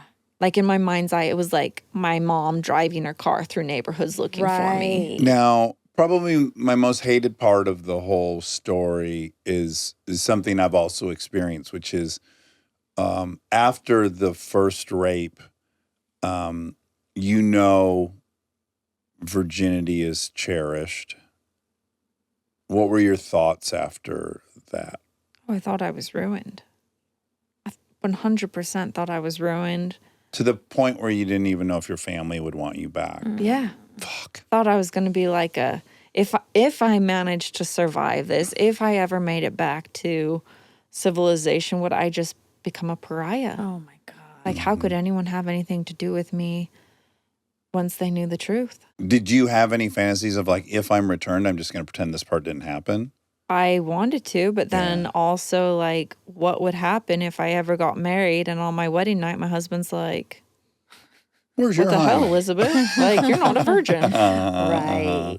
Oh, So you felt like there was no You had escaping this. And I mean, now as an adult and someone who's been in this field now for a long time, like, unfortunately, when you do hear about a kidnapping, you just automatically assume they've been raped. yeah. Yeah. And I mean, at the time, I was like, oh, no one's going to know. Right. Yeah, of course. But that was probably naive of me to think that. Okay, so you returned to Salt Lake and pretty quickly upon arriving, Mm-hmm. someone spots the three of you in these crazy outfits and calls the police. I mean, actually, at that point, we weren't even in the robes. Oh, you weren't? No, because we hitchhiked back from California, and my captors were like, oh, no one will pick us up, like hitchhiking, if we're in the robes. Fuck no. It looks like Oh, that's right. Children of the Corn. Yeah. So we need to Look more normal. look a little more normal. Yeah. Okay, so then you hitchhiked back. So it was right after you guys got there? Yeah, it was the first day we were back in Utah. And you're on foot, and a police officer pulls I mean, up in it a car. was multiple, yeah. Multiple. Yeah. Now explain the whole situation once the police officer comes, because this is the part I could imagine it just felt like getting suffocated or something. Like this moment that I would think in a movie, you're going to run towards the cops. But there's no way that's what's going to happen. I mean, it was like the library all over again. Yeah, exactly. Yes, Exactly. yes. You have to assume he's going to get out of it. You're going to be with him. And if you do something wrong, he's going to Exactly. punish you. That has to be your assumption. Or he could kill me. Yeah. Yes. Or he could go after my family. Yeah. And I mean, I had a captor on either side of me, like physically touching me. It's not like I was just like hanging out by myself on the side. Yeah. So, like, again, that threat was very much in the forefront of my mind. Yeah. And I absolutely knew what my captors were capable of, but I didn't know what police officers were capable of. Well, yeah, so far they haven't been able to Yeah. do anything. Exactly. Yeah. Yeah. So, in my mind, in that moment, it seemed safest to turn to my normal survival instinct, which was to do what they said. How did it unfold? Yeah. So, I mean, my captors had like a whole backstory prepared that they told me to say if we were ever questioned. And the police officer showed up, and I mean, I don't honestly remember how many there were, but it felt like a lot. Felt like a lot of them Yeah. were there, like, questioning my captors, and then they started to question me. And I mean, they were aggressive. They weren't like kind and polite or comforting in any way. Like, they were pretty aggressive. Yeah. So that was intimidating. That was scary. Felt like I was receiving scary from both ends. Yeah. And my captors, I mean, they were adamant about who we were, and police officers tried asking me questions. I gave the answers I'd been told to give, and then finally one officer, I mean, they were much more aggressive this time than any other interaction we'd ever had with police. And finally one of the officers was like, we need to separate her and talk to her alone. Yes. This is a good instinct. Yeah. Yeah. But they weren't like, well, no, it's against our religion for her to be anywhere away from. I'm sure they tried. I mean, at that moment in time, like we weren't in the robes or anything. Right. And so they actually didn't say that. Wow. Maybe they knew at that point, like, oh no, like the jig is up. Yeah, I don't know. So they took you aside. I mean, not like that far. I mean, I was still in view. It was like just a few yards away from my captors. And again, this officer was like very aggressive towards me, like in his questioning. And I just remember like just feeling scared. Yeah. This is horrible. Like you're in trouble. Yeah. Yeah, exactly. yeah. There was like no softness or comfort in any of this, no part of this situation. And he kept on questioning me. He started saying, you know, there's a girl, she's been gone now for a long time. Her family's never given up hope. Like, don't you want to go home? I mean, of course I wanted to go home. Of course I wanted to be back with my family. But like just everything that had happened was so extreme. Yeah. How did he phrase it? He's in the dock, the He is, officer yeah. who ultimately got it out of you. Mm-hmm. He said something like, I need to ask you. Yeah, he is like, are you Elizabeth Smart? And you were kind of frozen again, yeah? Yeah, because on one hand, like my captors, they like once we were in the camp, they didn't speak with you, yours. It was always like thee, thy, thine. Oh. Like it was all the thous. So I didn't know how much my captors could hear Right. from where I was at. So I felt like I couldn't just say, yes, I'm Elizabeth Smart, because also like they had given me a whole different name I was going to ask that. while I was with them. And like I was like told like you're not allowed to speak about your past. You're not allowed, like your name's not Elizabeth. Like they had tried to strip me of everything. identity, Yeah, yeah. my identity, everything. And so when the police officer said, you know, are you Elizabeth Smart? I just felt like I had to speak the way that I'd been told to speak, hoping that maybe my captor hadn't heard the question, so that if some way he had been released, which had been the norm, Yeah. I wouldn't be in trouble. Yeah. And so I responded with, thou sayest. Think if you're the police officer. I know. This is very freaky. He's like, what If I does ask that a mean? 14-year-old girl if she's Elizabeth Smart and she says, thou sayest. I know. Oh my God. So that means yes? I mean, I don't even. They put you in the car. I want to know. handcuffed me. Handcuffed. Jesus. Yeah. Christ. Okay, guys. What is Do you remember a point where you actually felt like, oh my God, it's over? When did that moment happen? I mean, honestly, it wasn't until my dad was there. Yeah, I bet. Like, they had handcuffed me. They brought me to the police station. I'm like, if you thought I was innocent, like, you would have taken me home. Or like, isn't it my right to, like, have a phone call? Like, I remember being a kid going into my parents' room at night, and they'd be sitting there watching Perry Mason. And I was like, I swear I get a phone call. I saw that on Perry Mason. Yeah. Like, I didn't get a phone call. They didn't take me home. How far is Sandy, Utah from your family home? I mean, Because that's where this happened, Sandy. it's 20, 30 minutes. Okay, you didn't have to Close wait an by. eternity for Dad to... No. Okay. No. So they called him immediately, your parents. Monica, there's footage of him coming into the room she's being held in and hugging her for the first time. And Oh it's my God. fucking- I mean, it wasn't until then that I was like, it's going to be okay. Like, I still honestly didn't even know if I was in trouble or not, but I was like, my dad's here. Yeah. He's not going to let anyone hurt me. Yeah. Like, these two people have hurt me. Yeah. Like, it's going to be okay. Oh my God. kind of insult to injury. It takes 8 years for this trial to happen. Everything's so, I know. Everything's it's so like broken. very Everything's so fucking broken. broken and I mean- disappointing and like, We don't have a justice system. We have a legal system. yes. Yeah, exactly. Oh my God. So 8 years. So then what's happening in that 8 years? Are they in jail? They are in jail. Well, I mean, they're in the state hospital for some of it. They're He's in trying jail to for claim- some yeah. of it. The statute of limitations comes up in Utah. It has to be moved to the federal courts because otherwise he's going to walk free. What? Yeah. Oh my God. I'm going to fast forward to he's in prison for life. Well, I like And that. she got 15 years. She's out. She's out. She's out. She's out.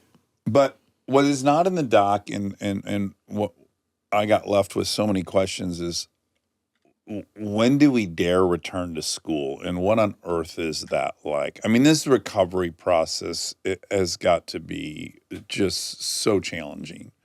So I was rescued in March, and I remember my parents asking, like, what do you want to do? I was like, I want to see my friends. I want to go back to school. Yeah. Like, Normalcy. I had a lot of FOMO. My parents were like, you can't go back to school yet. So I went back to school in the fall. Were they also like, you're not leaving our side ever again? Yeah. I Yeah, cannot. the amount of paranoia I would have. I would never. I'd be like, I'm going with you for the rest of your life, everywhere.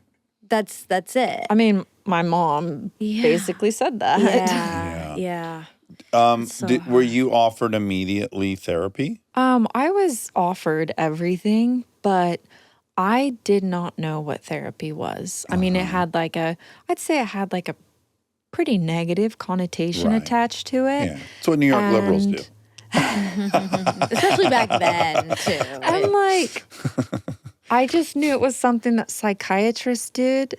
And I had such a bad experience at the Children's Justice Center with the psychiatrists, like a few days after I was rescued, because we were told if I talked to them, they could stand as proxy for me during the trial. That, of course, did not happen. But it was like, I'd just been kidnapped by a middle-aged white man,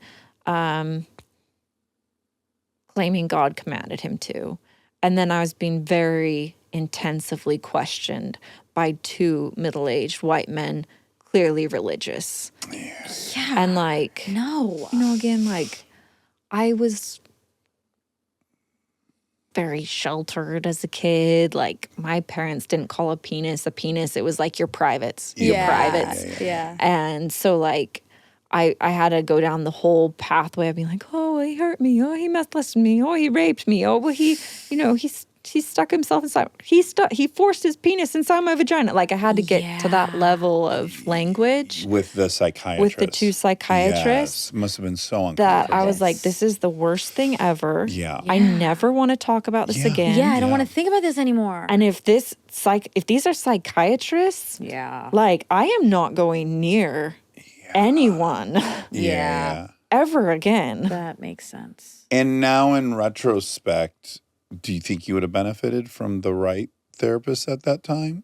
I think if I really understood what it was, it could have benefited me, but I will forever be grateful to my parents because they were understandably panicked when I was like, nope, I'm not doing this. My parents went to therapy They did. and their therapist was like, if she doesn't want to talk, like it's okay. It's not going to do her any good if she doesn't want to. Yeah. Right. And That's like you need to let her make her own choices and you just need to make sure you're taking care of yourselves because whatever she's been through will have been awful. And you need to make sure you're both in a place that if she wants to talk to you, you can be in a place to hear it. Yeah. right. And so I'm so grateful that they gave me that choice. Well, for all of you guys to heal from this, your father has to accept his own shame, forgive himself, move beyond that. You have to deal with your shame. Everyone's got to get their shame out of the way, kind of, before we can possibly process all this and talk about it. I just feel like it's so ripe for, this is dangerous emotion and feeling to be carrying. And I bet everyone was carrying a good deal of it.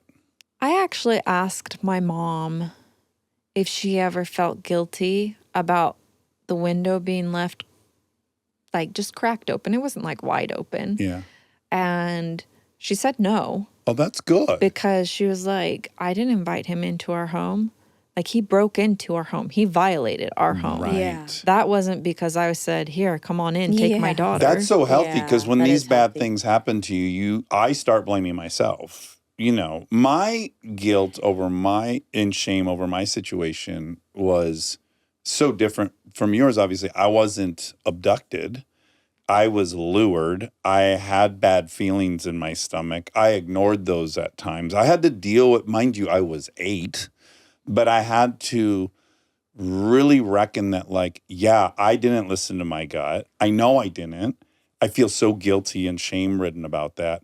And at some point I have to go, and you were 8. I mean, even if you were 50 and it happened, like at the end of the day, 100%. so like my foundation, the Elizabeth Smart Foundation, one of our main programs is called Smart Defense, and it's a holistic approach to self-defense, trauma-informed, but it's a combination of Muay Thai, Krav Maga, Brazilian Jiu-Jitsu. But like my director, she is like a 5-time world champion in her weight class Yeah. for Brazilian Jiu-Jitsu. But she'll tell you, like, even with all of her training, she could still be raped tomorrow, because at the end of the day, the only way for sexual violence to end, for rape to end, is for rapists to stop raping. Yeah, that's Right. so Like- right. Right. To put it the onus on the victim is a little crazy. Yeah, it doesn't matter Yeah. how old you are, who Yeah. you are, or anything. Like, Yes. those details don't matter. Well, the part that was Yeah, that's healing right. for me, Elizabeth, that sent me fucking bawling is at the end you say you changed your story from you should have done this or you could have done that to you can finish this. You're strong. Keep going. You can survive anything that comes your way. And there's some pride to be had in that. Because you can kill yourself with, I should have done this. And why didn't I say to the cop? And why did like the self-abuse you can give yourself because you didn't act like a fucking hero in a movie. But that a hero is someone that can survive and make it to today. It's fucking so beautiful. I really appreciated that. I mean, like, each one of us has survived our worst day. Yeah, that's the fucking victory. You're a hero if you survive. And yeah, actually, like, there have been times in my life where I've been like, I hate where I'm at, or I don't like what I'm doing, or I willingly signed up for a marathon and I'm at like mile 18 and I've hit the wall and I'm like, what the hell am I doing? Why am I here? Why did I pay to torture myself? Yeah, what's wrong with me? Yeah, exactly.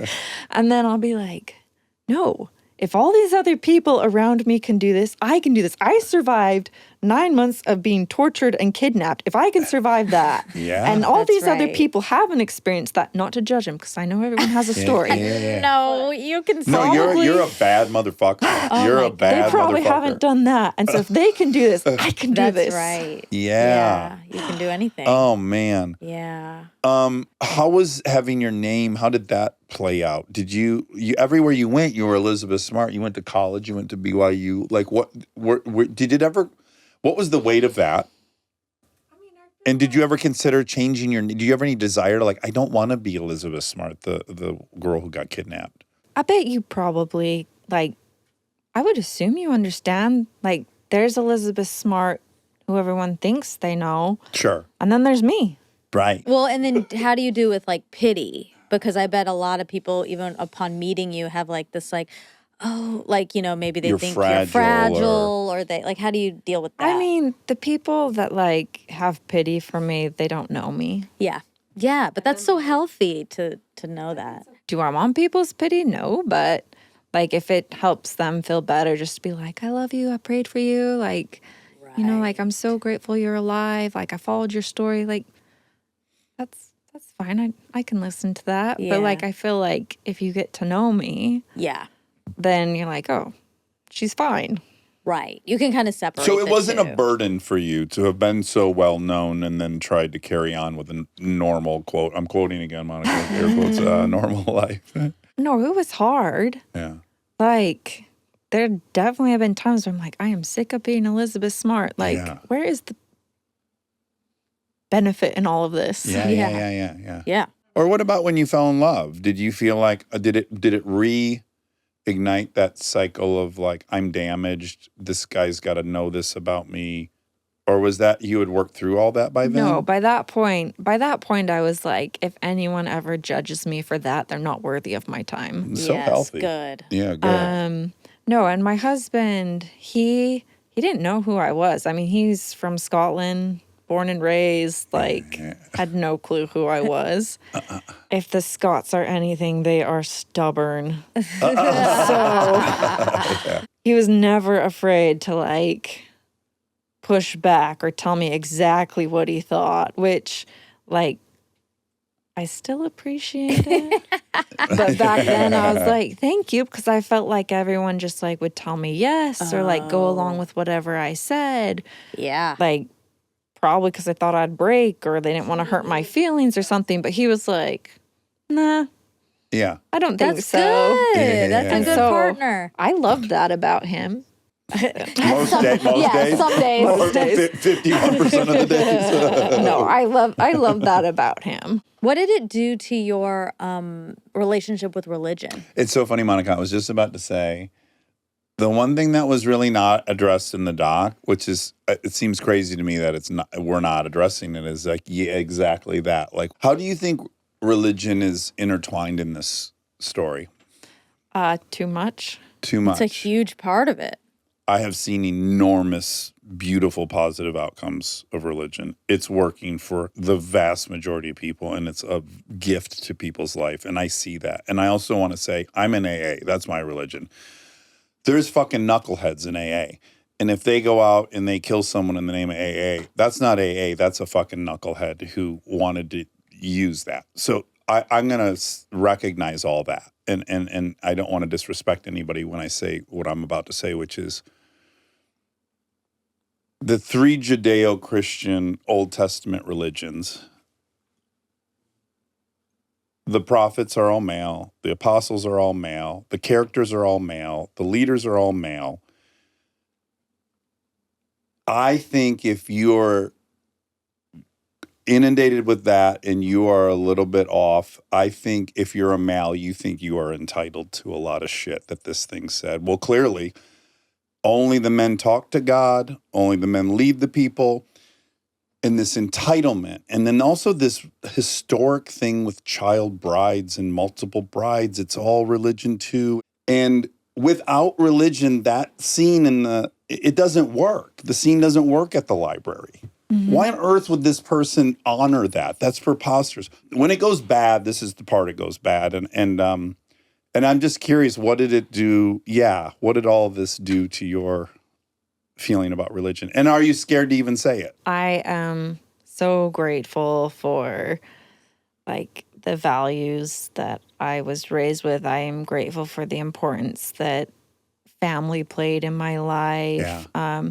For the belief that God is kind and loving and he's merciful and not vindictive and like a harsh, cruel God. Yeah. I'm so grateful for that. But now, as a grown-up and looking back on everything that happened and honestly looking at a lot of things in this world, like, I think it's too easy for a religion to, again, I agree with you, there's many beautiful things. I'm grateful for all of those things, but also now as an adult, like, just because someone tells me something, that doesn't mean I believe it.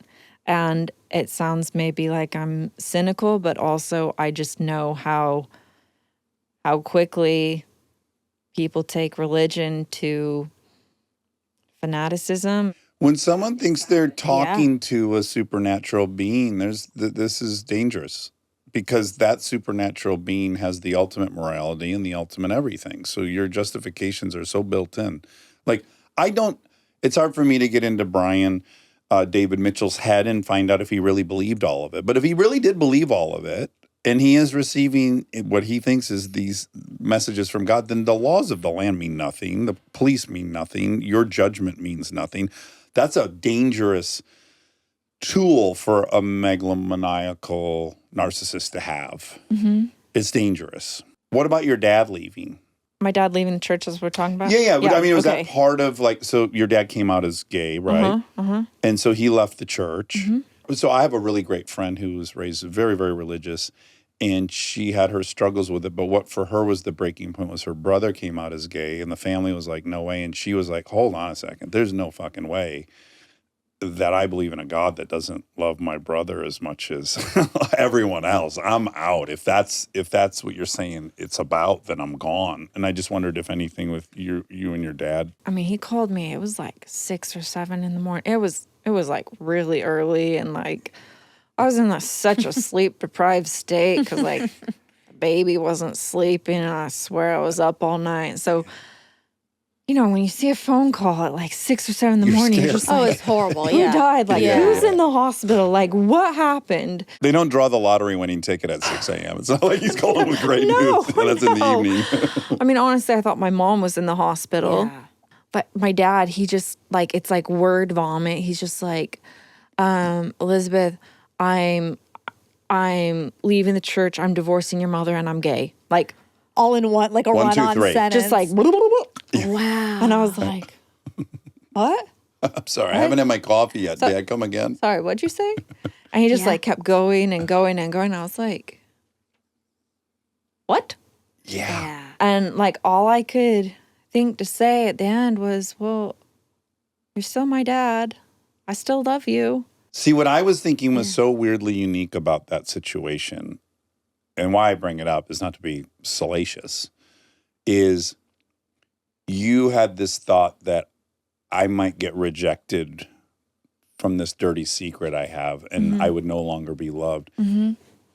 And your dad hugged you in that police station. It was very obvious that would never be the case. And then you're weirdly in a situation where he's got this shame Yeah. and You get to and guilt, reciprocate. and you get to be the person that also would never, ever abandon him.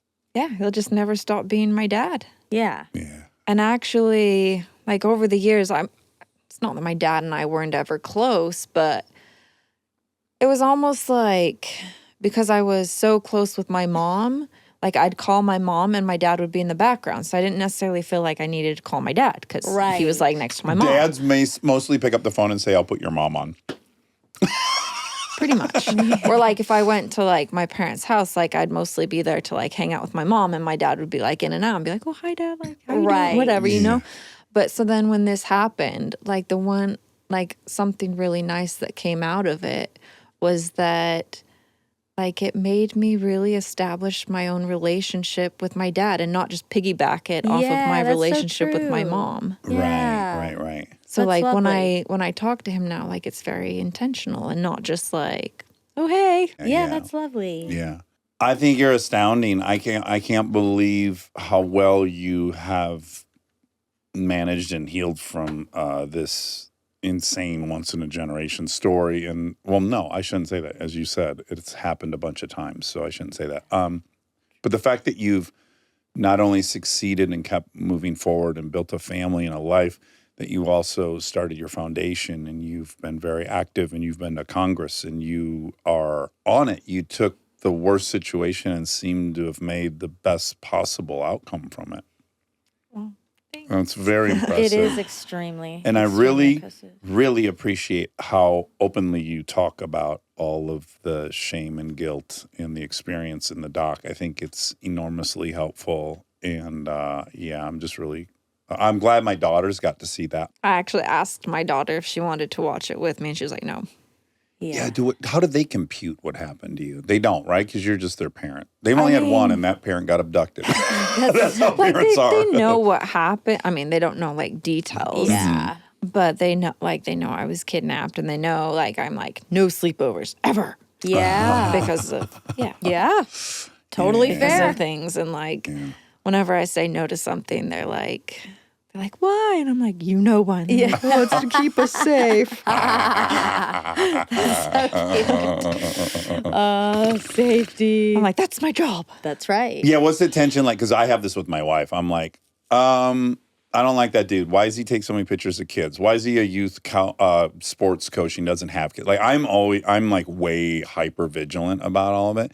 And I think my wife is generally pretty tolerant of it. Occasionally she's like, you're being nuts. This is nuts. How does that play out? Do you guys have these kind of debates? I say I'm pretty cautious, but also I also remind myself it's not only is it my job to keep them safe, but it's also my job to prepare them for when they leave home and make sure that they know how to trust their gut and work through their emotions and figure out their own problems. And so my natural instinct is to always intervene and always just be hovering around them. And so I would say I fight a lot against my natural instinct. Yeah. It's hard. That's hard. Which it is hard. Yeah. But does your husband ever have to say, Elizabeth, this is not we're good. This is your stuff, and I'd say we're a lot on the same page. Okay. Like my son decided it'd be a good idea just to go to his friend's house for Halloween instead of coming home first. And we didn't know. Oh, no. And no, thank you. So we were calling the school, Yeah. calling all of his friends. And I mean, we found him. Yeah. And then my husband's like, I'm coming to get you right now. Yeah. Can you not do a Scottish accent? I would assume if you live with a That's Scot. great. I couldn't even that's get them. good. Well, again, thank you so much for your openness. Appreciate Coming to it. see us. We really yeah, thank appreciate you. it. Yeah, having me. And the documentary is outstanding. It's incredibly well made. It's flawless. It's so good. It's called Kidnapped. Elizabeth Smart, January 21st on Netflix. I appreciate it, and good luck with everything. Oh, where should people go for the Elizabeth Smart Foundation if they want to? Yeah, just go to elizabethsmartfoundation.org or we're on the social media. Okay, great. Yeah. Okay, Yay. thank you so much. Thank you. All right. Hi there, this is Hermie and Permium. If you like that, you're going to love the fact check with Miss Monica. Okay, so we heard back from the New York Times. Big deal. Because last week we were talking about Monday. Oh yeah, Monday we were discussing the Armchair Expert on connections. Yes. And I said, we don't know for sure Yes. if it's about us or if it's just a phrase. But I took matters into my own hands. I posted and tagged Wina, which is why we're here. They reached out. Hi, Rob. Hope you're well. I'm on the PR team at the New York Times and work closely with Wina Lou, the creator of Connections. Actually, Wina Lou. We know that that's actually how her name is pronounced, Wina. but we just keep saying it wrong. Yeah. I saw Dax's recent Instagram story about Connections, which inspired me to reach out. We're huge fans of Armchair Expert, and knowing that Dax is a fan of Connections and New York Times games more broadly made this feel like a particularly fun and natural overlap. Anyway, they're going to send us some Connections New York Times swag, which is exciting. But I think we can conclude from this that we're right. I don't know. I just don't. I need to hear it. I need proof. I'm a fact checker, so I need to hear it from The horse's ass? Yeah, from Wina Well, herself. first of all, Wina hearted it. Great. Confirmation number one for me. And then this is it's a done deal. I think it would, for me to feel good, it would need to be Armchair Expert Podcast. Okay, that's asking for it. Might as well spell out our names. Well, she can only be so blatant about her Why fandom. She has ethics. No, she spells out. There's stars on there. What would be fun? lot. Well, I want to talk to her. So we're going to try to talk to her. We're going to try, yeah. Second, I wonder how many other things she's a fan of that we're missing. I want to find out her list of her little fun hobbies that she's winking at. How many people is Wina winking at? She winks, but The Wina wink, they'll call it from now on. But so this is to my broader point. Sometimes she'll do categories and it'll be what'll end up being is movie stars in horror movies or whatever. Yeah. I don't think that means necessarily that she's a huge fan of those people. No, for sure. If she's just trying to do a person and connect through 4 projects. Yeah. But this isn't that. Maybe she thought we'd win. And so that's why she had that set. Yeah, maybe she went out money. She was like, "Eee!" She's like, how do we change it to She good thought- hang? Yeah, she thought it was going to be a celebratory wink. Yeah. Anyway, we do love connections, so it's All just right, if you had to pick between a wink from Wina on Winna. Connections or a Golden Globe, what's your pick? winner, 100%. Yeah, 1,000%. Yeah. Because I like it entered our other life, like it entered our real life. I know. Even that though this was is our real very life, cool. it also entered our real life. It entered in a way that was like, we engage with this. We like it so much to feel like, oh, maybe she likes it. Would be great. So that was fun. Did you have a post-show come down? Yeah. I think of my I had an adrenaline dump, but also as I keep saying, but I keep cutting. My mouth really hurts very badly. Yeah. And when your mouth hurts, And you use your mouth to make a living. exactly. You're Like a prostitute or a flute player exactly. or a podcaster. Oh, I can't imagine being a flute player What right about now. a prostitute? No, I could just use my hands. No, you have to use your mouth. No, I'm your gonna use clients my really insist. Trust me, they would not want me to use my mouth if they saw the inside of my lip right now. I It think looks gross. You're overestimating Johns in general, and Well- that's kind of you. You are never judgmental. Yeah, but your mouth, you used to talk, used to eat. That's when it's really activated. To drink, which is why I'm extremely dehydrated.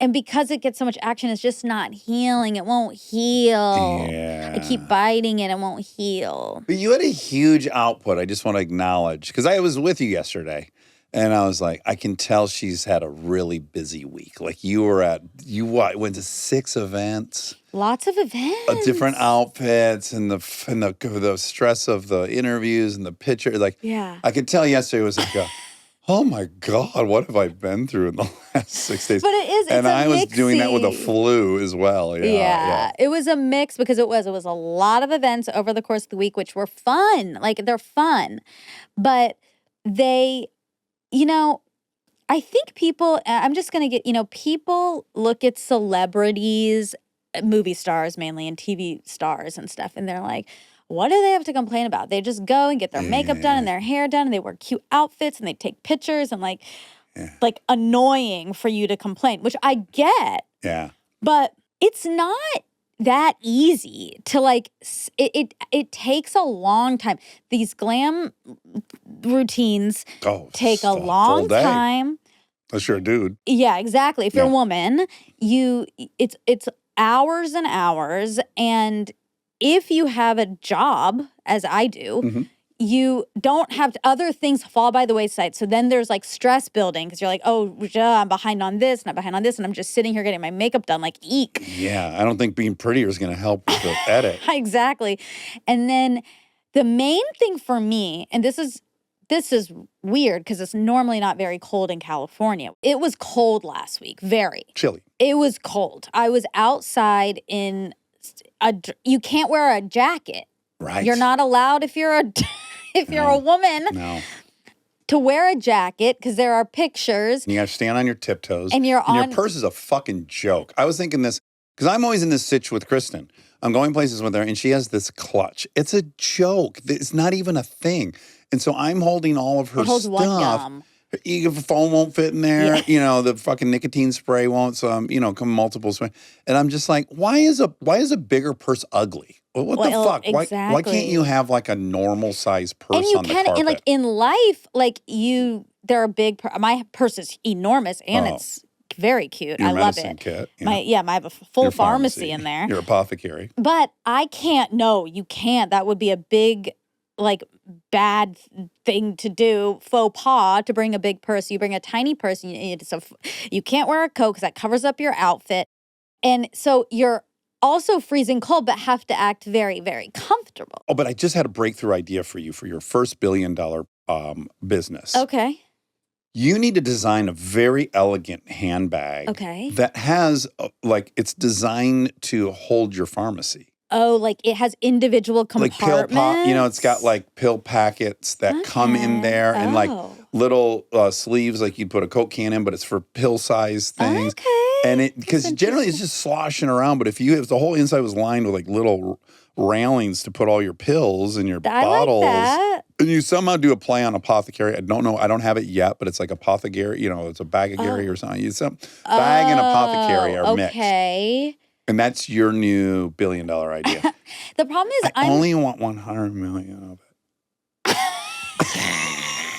I just want a little 100 million of it. The issue is, although I could do a good marketing campaign and stuff. Yeah. But like, I'm the only one walking around with a pharmacy in my bag. It may be as complete as yours, but I'm telling you, most women, when I say I need something, they have fucking Advil in their purse. Yeah. Like they have stuff. They have the basics. All you women have medicine in your purse. Yes, to varying degrees. Okay, but people have the basics, but mine is extreme. Yeah. And it comes, I know, because I'm with other women, and people will be like, Wish I had a Midol. yeah. And then I'm like, I have it. Yeah. And they're like, I didn't even know they still made those anymore. And it's like, I have it. Right. Or It's old, but I have it. There's a spill, and I'm like, here's my Tide stain stick. Uh-huh. No one else has it. You know, I have it all. Yes. And so I need to figure out a way to convince the world that they need it all. Can men get on board too? And it's like, there's also a man bag. We don't believe in medicine or carrying medicine. Until You know that. You know that. I know, but I've also provided from my pharmacy to men because they're so injured and hurt. I'm all over the place. Sorry.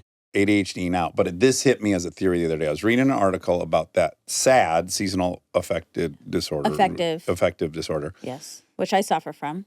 Women suffer from 5X of men. I just read this 2 days ago. And I started thinking, of course it is, because y'all were gatherers. And you're gathering when it's sunny. And in the wintertime, there's not much to be picked. Now, granted, I understand women were doing a lot of other stuff. But the trips out, the exercise, the walk, the gathering, the chatting that happened in hunting gathering, all that stuff is diminished during these cold and non-harvesty months. And I think there's some connection there. That's my new theory. Okay. I like that theory.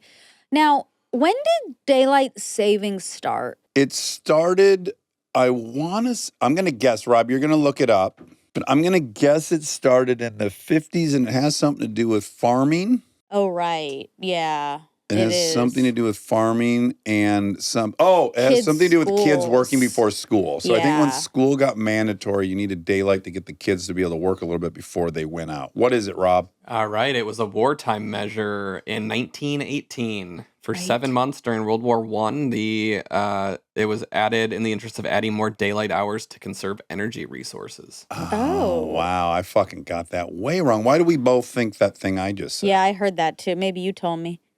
Urban legend. I think either work. Okay. No, we're here for facts, Rob. Early 70s, there was another energy crisis, and they passed a bill in Congress to make it permanent. And then Arizona said, fuck that. And Hawaii said, fuck that. I know. And I wish California had said fuck We already said that. fuck it. I don't know why we can't enact it.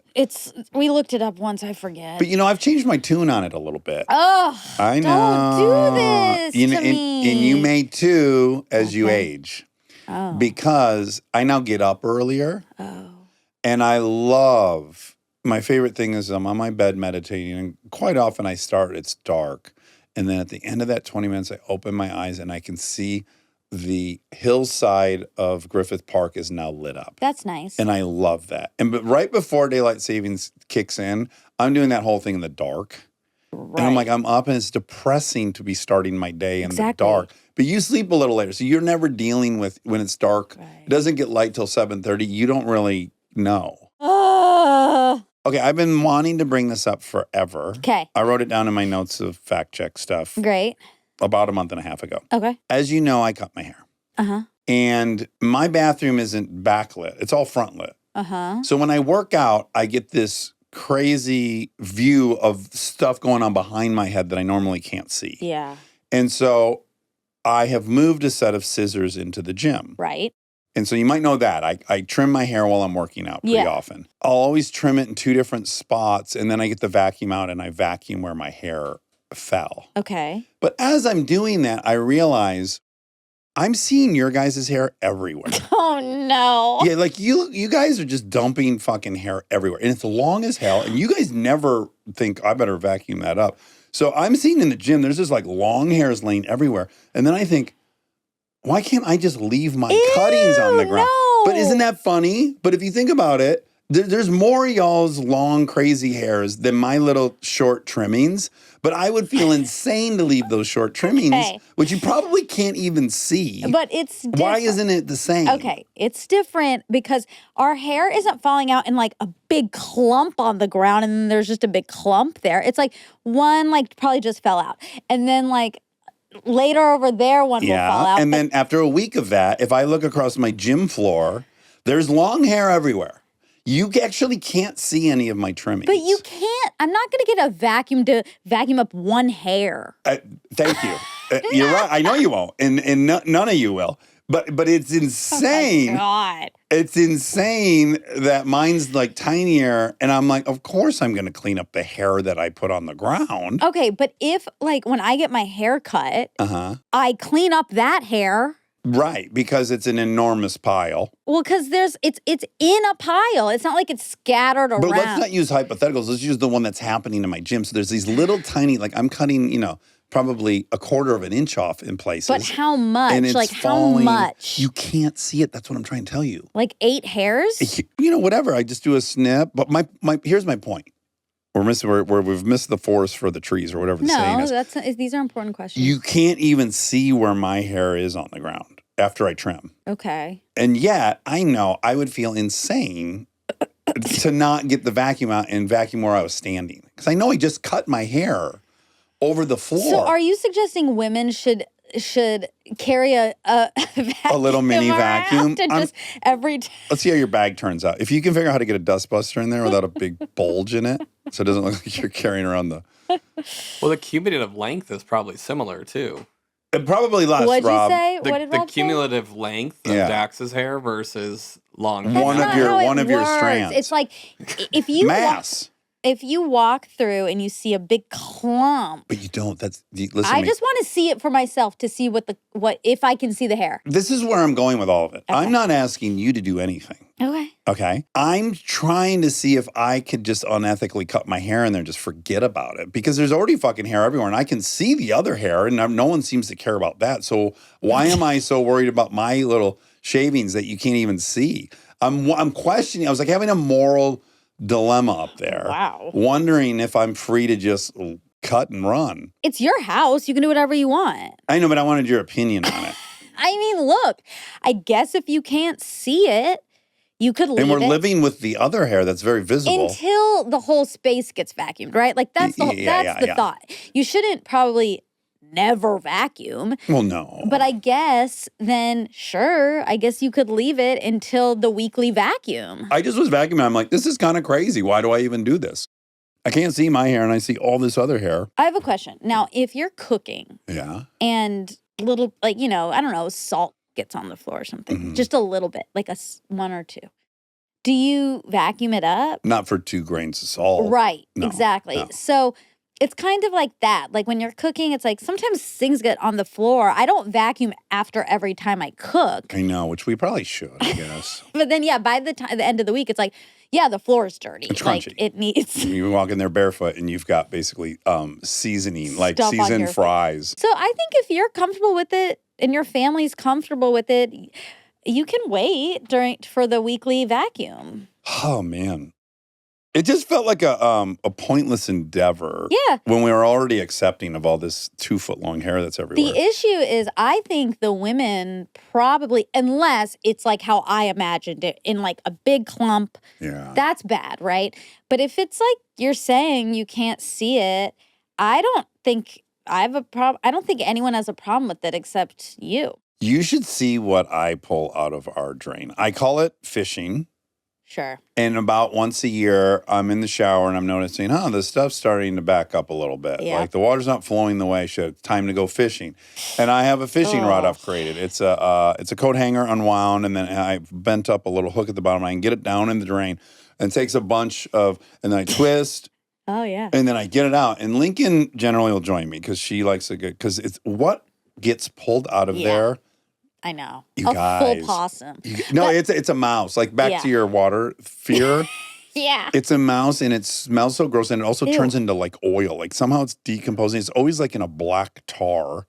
I know. I don't get that. But let me tell you something. I think you need to teach the girls in your house about hair walls. No.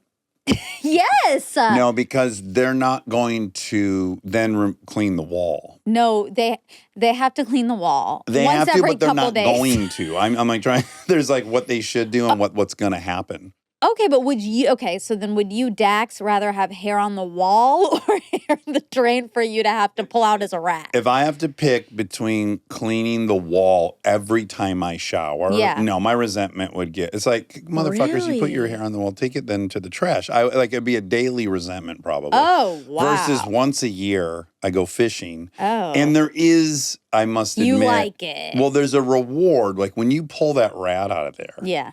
You're like, oh my God, I'm so glad it's out of there. It's the same thing. I don't understand what's going on. I need to talk to an evolutionary biologist.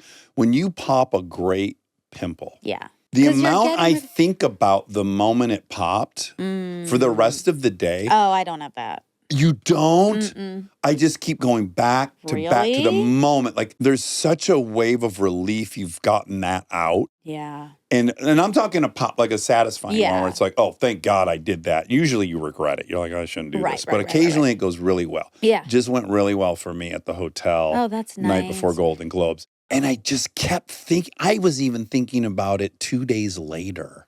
Like I Okay. just want that moment to keep happening over and over. Pop, pop, pop, pop, pop, pop. Don't say that because then you don't want your skin to be bad enough that. See, I think this is skin privilege personally because I don't have that because it happens enough. Like it's not like if But it still, goes do you not get that huge wave? in the moment, it's like, thank God it's out. Thank yes. God. Okay, great. We get that. Yeah, but it's the recurring thing that I think is skin privilege because like I know that's coming. I'm doing the opposite. I just like hope I can get a lot of time in between the next time I have to do that. Yeah. I don't want more, but I love that moment Interesting. so much. There's something going on. Yeah, it's like this isn't supposed to be here and I got rid of it and now I Yes. look better. Stay tuned for more Armchair Expert, if you dare.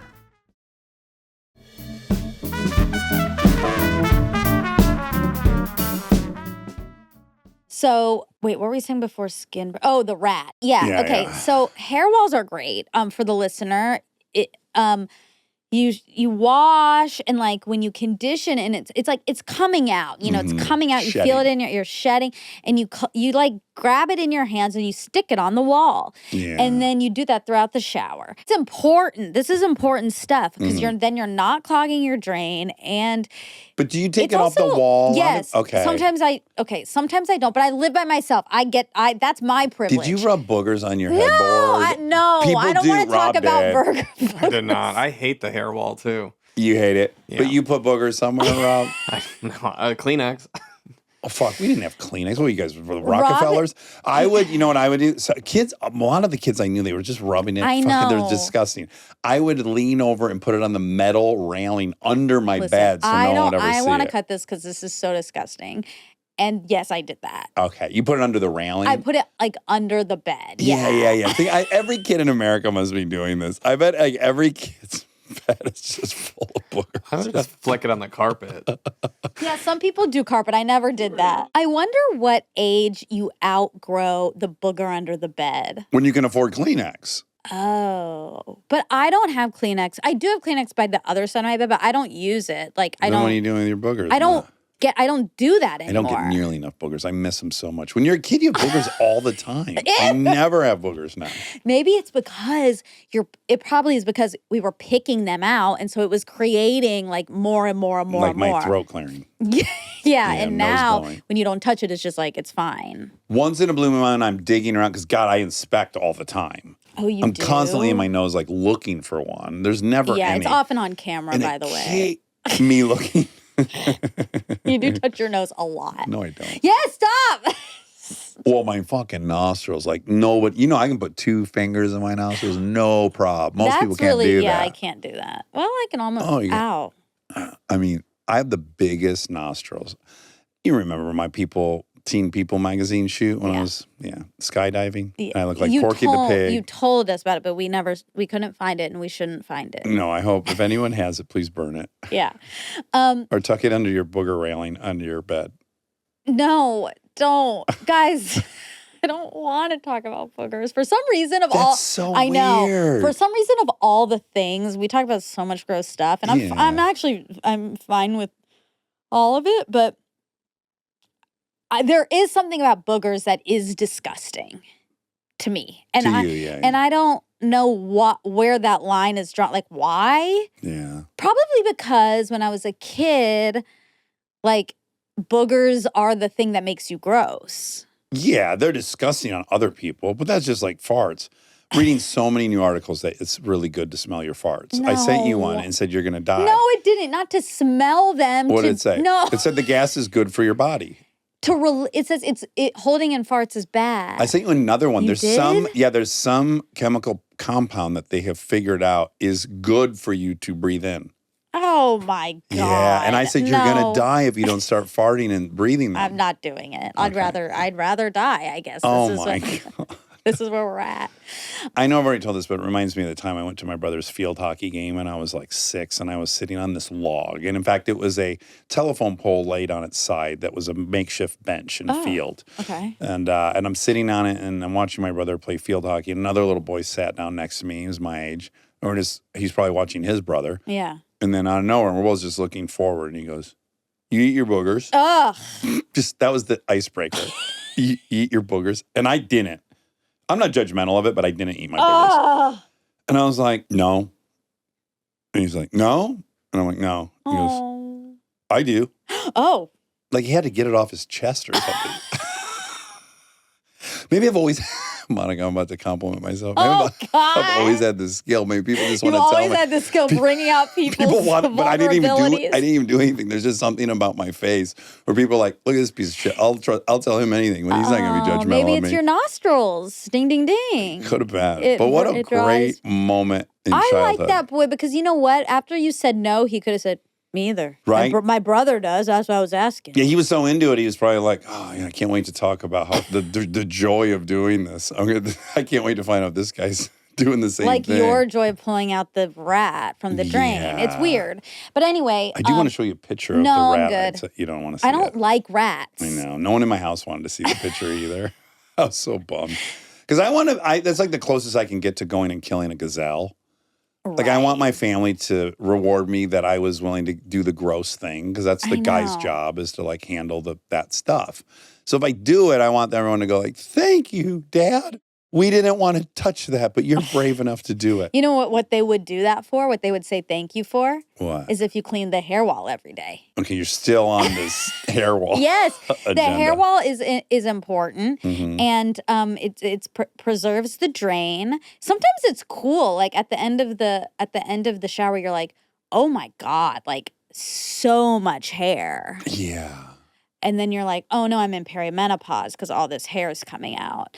And then you forget about that the next day, and then it happens again. Once you have It's your period interesting. and it's healthy and Well, heavy- you still have heavy. your period during I perimenopause. know. Anyway, hair wall.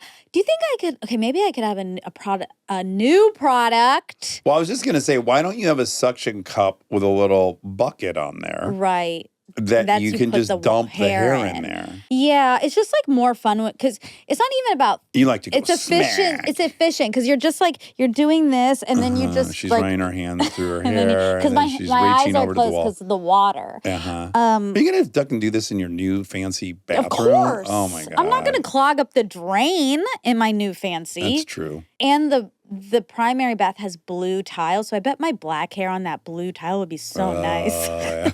Oh, really nice.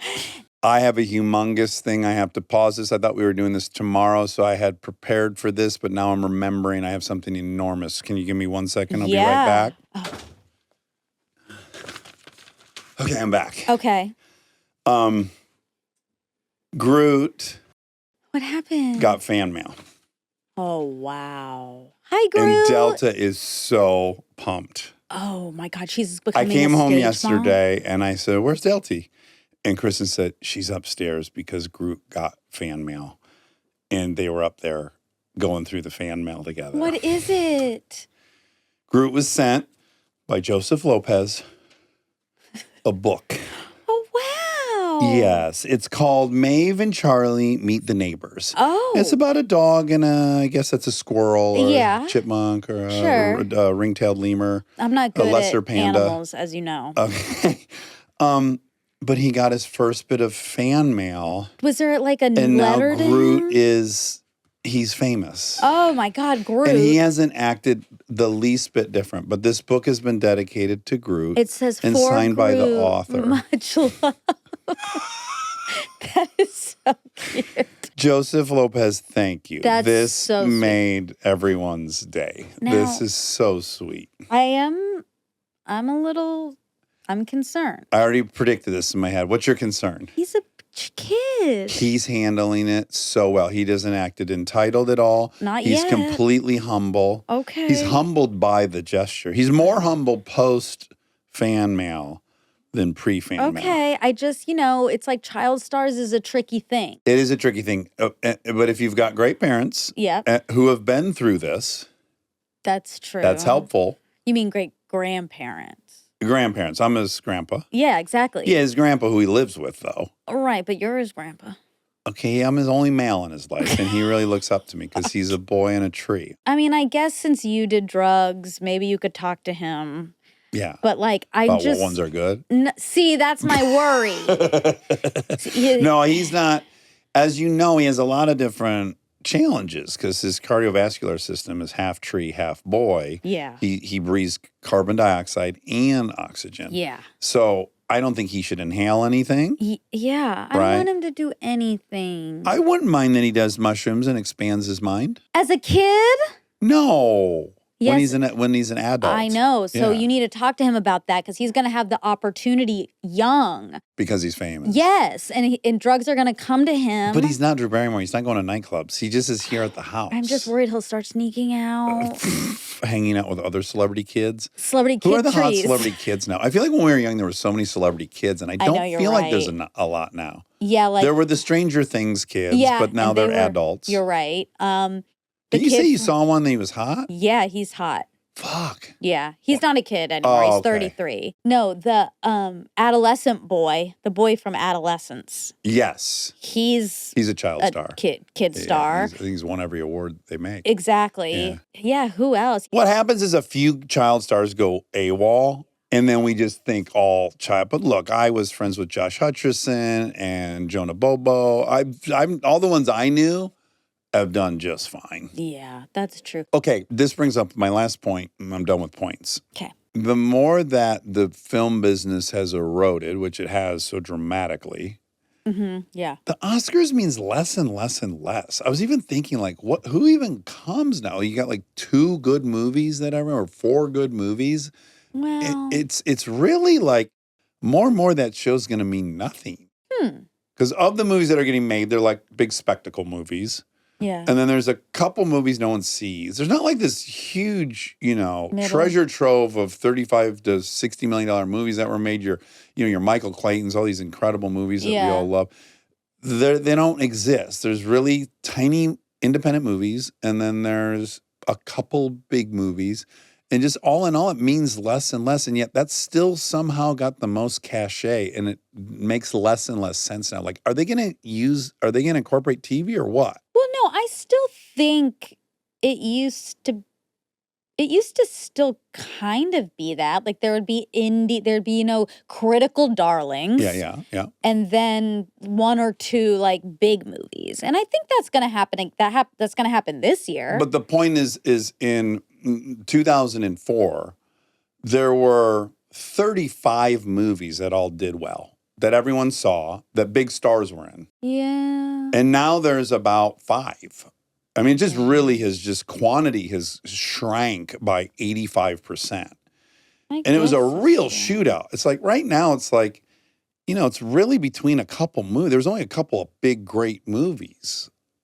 It means guess I less and see less. What you mean. But I guess then it's like getting into that club, like being a critical darling. But at what point do we like certainly viewership, like no one's even seen the couple movies that they're going to have up there. Back then you had a bunch of favorite movies. You saw 10 excellent movies that year.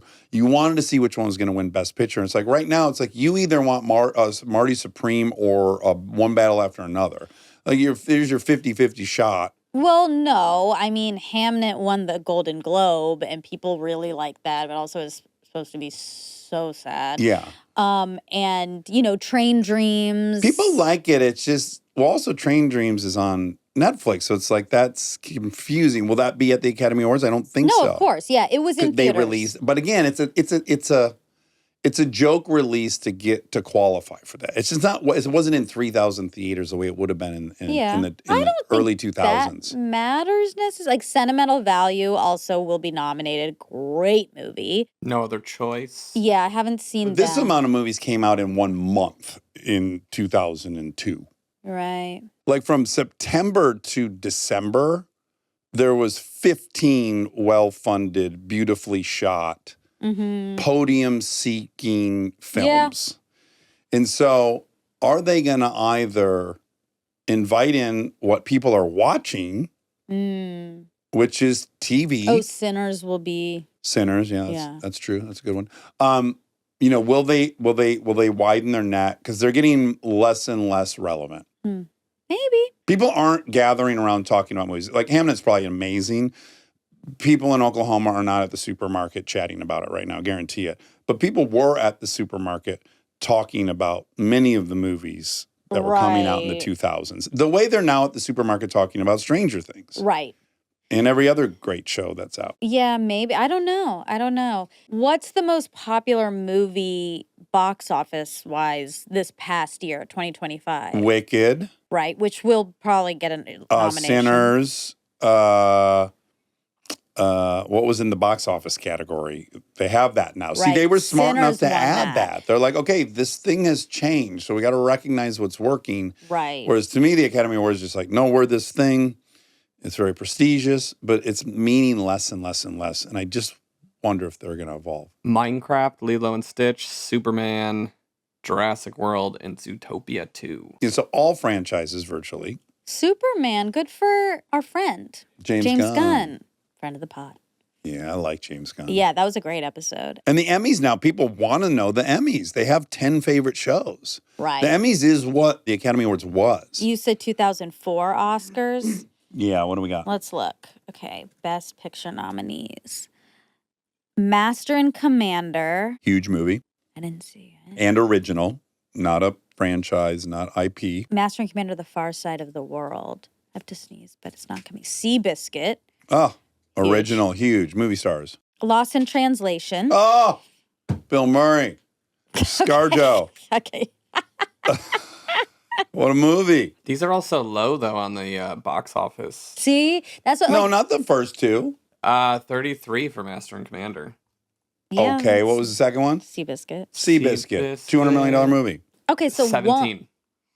Seabiscuit did not make $17 million. No, it made bro. 120. 17th. 17th in rank-wise. the box office that Still year. hundreds of millions of dollars globally. Yeah. But he's saying on the like it's not just the biggest movies. It's usually not correlated. You're just saying it more looks like. people saw movies. It's more back than then. that. The movies were well funded. They're visually stunning. The craftsmanship, they had the budget for it. The quality of the movies has fallen. I disagree with you on that. I think the movies that were nominated this year are very high quality and good. Whether people see them or not, I don't know. But they are good movies. What's the budget of Hamnet? See if you can find that. Or any of these, really. Other than One Battle got a budget, and that's because of Leo. 30 to 35 million. For Hamnet? For Hamnet, yeah. That's not tiny. It's not terrible, but it's not great. I mean, But- generally these high-end dramas were like 40 to 60. It doesn't matter. Okay. Yeah. No one's- Anyway, you're not also in it. Lord of the Rings is on there, Okay, I mean, come on, Lord of the Rings. and then Mystic River. Yeah, But- Sean Penn, fucking Clint East. No, Yeah. yeah. But they were like, yeah, people went to the movies more. Yeah, and so people were invested. So like Yeah. they had fallen in love with that movie, and then Yeah. they want to see if it's going to win. But I think with Netflix and stuff, like people are still seeing it. They're just seeing them in their house. And great. Yeah. So what I'm saying is instead of doing this like fake, we're going to release it in 13 screens for one weekend so we qualify. That's just a loophole we would acknowledge. The real distribution is on Netflix. Sure. So just if you're the Or Academy other- Awards, even if you don't want to include TV, forget this fucking distribution thing. Right. Include the ones that there's other great movies on other streamers that didn't do the theatrical distribution. Amazon wouldn't put out Roadhouse on 5 theaters so they could be, there's a lot of these movies, but they're not even playing that game. Yeah. So it's like Academy Awards, how about you fucking get over this distribution thing? So just to get more, if they want to save this thing. Right. I guess that's true. But I like that they're putting movies into theaters. I saw a fair amount of movies last year. Let me be clear. I wish I wish it were 2000. Yeah. But because it's not, and that's not what's happening, why watch the Academy Awards? Yeah, they're probably going to need to That's my whole point. add in the streamers. They're going to have to do something, yeah. Yeah. Okay, I just looked up 2000. This is like now fun. Okay, yeah. What's happening in 2000? Okay, Cider House Rules. Great. I didn't see that. 45th. Toby. But again, Rob, even 45th is 60 times more box office than any movie that's nominated other than Do One we Battle. have that? And Marty Supreme's doing well. It is. Mm-hmm. Because of that kid, Right. Timmy. I admire how much he worked to get that movie to work. He did. He pushed hard. Then we have Green Mile. Great movie. Oh, Tom Hanks. Sam Rockwell, friend of the pod. Yeah, he was great. Crazy. That's a great movie. Sixth Sense. Oh, my God. M. Night's Great movie. breakthrough movie. Such a good movie.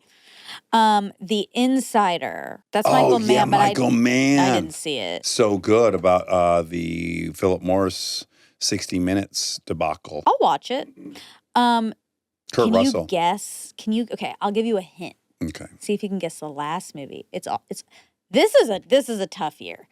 They were all tough. That's my I point. guess you're right. I guess Yeah. you're right. This movie is scandalous. Oh, Eyes Wide Shut. No. It had someone in it who's now been canceled. Kevin, whatever his fucking name Spacey. is. Spacey. The big one. 7? No. No. Usual Suspects. No. Uh, Scandalous. is this where he got sexually harassed at work by Demi Moore? No. No, that's Michael Douglas. There's maybe. 2 women Oh, sexy women? and there's 3 women. Are they all I sexy? think I know what it is. You know what it is? What is it? American Beauty? Yes. Oh, job. my favorite. Great movie. I love that movie. What about 98? God, did I love American Beauty. That is such a good movie. Oh. Oh, God. Okay. We're going to have to cap it at here. I think. I want to do one more. I know. Maybe maybe this will be a runner we do. Okay, but can I do one more? Yeah, Can yeah, I do just- one more. That's Okay. why I said here's where we cap it. Okay, because I just did a random year. I didn't even think about it. Go to a hunting. Oh, I know this. I should know this. This is 96. This is 98, which I also thought was too late. God, I know. It's weird. I'm very confused by that. Okay, hold on. Now I'm nervous, but this is what AI. No, 98's right. for Okay. Good Will Hunting. This year is so hard. Good Will Hunting. Titanic, as good as it gets. Oh, James Fucking L. great movie. Yes. The Full Monty Oh, show it. and LA Confidential. Fuck. This is Man, a- Russell Crowe was on fire. Yeah, he really was. This is an impossible year. I guess God, you're right. All these years we're putting in, all Thanks. the movies, at least 3 movies are like, Nail biters. how will we know? I know. Yeah. Yeah. It's different. It's different. insanely different. And It now is you're just like, I don't know. Yeah, there's. Because even if you want, I want it to be sentimental value because that movie is so beautiful. And Yeah. there's also a movie called Sorry Baby that I think is incredible. But they're smaller. They That's right. definitely, yeah. The things that would have been at the Independent Spirit Awards that year. Right, And or they would maybe- have been in the smaller, Or they might have made it in, but it would The have point been is there were wow. studio movies that were phenomenal. Now there's Yeah. only indie movies that are phenomenal. Yeah. That's the point I'm trying to make. We got there. Oh my God. Love you. Love Let's you. do some facts. Okay. This was wild. Yeah, it's one of those. We have 5 or 6 a year where after the interview, every single person that bumps into me is going to hear Yeah. the entire story because I think I don't think we were alone in not knowing all the twists and turns of Yeah. this case. Yeah. I mean, the fact that she interacted with law enforcement, that he got arrested while she was in captivity, all this stuff is like, if you were watching it in a movie, you might call bullshit. I know. I've also since watched the doc, and we talk in depth on the episode, which is amazing. But there's a lot more in the doc, like a lot more little pieces where you're like, "What the fuck?" Yeah. So like, watch it. Definitely watch that. Yeah. It is. So... You need to see all the visuals. Like them in the white outfits is so creepy. Oh my God. I was talking to my mother because I was very inclined to share her parting message in the doc, as my mother is also a survivor.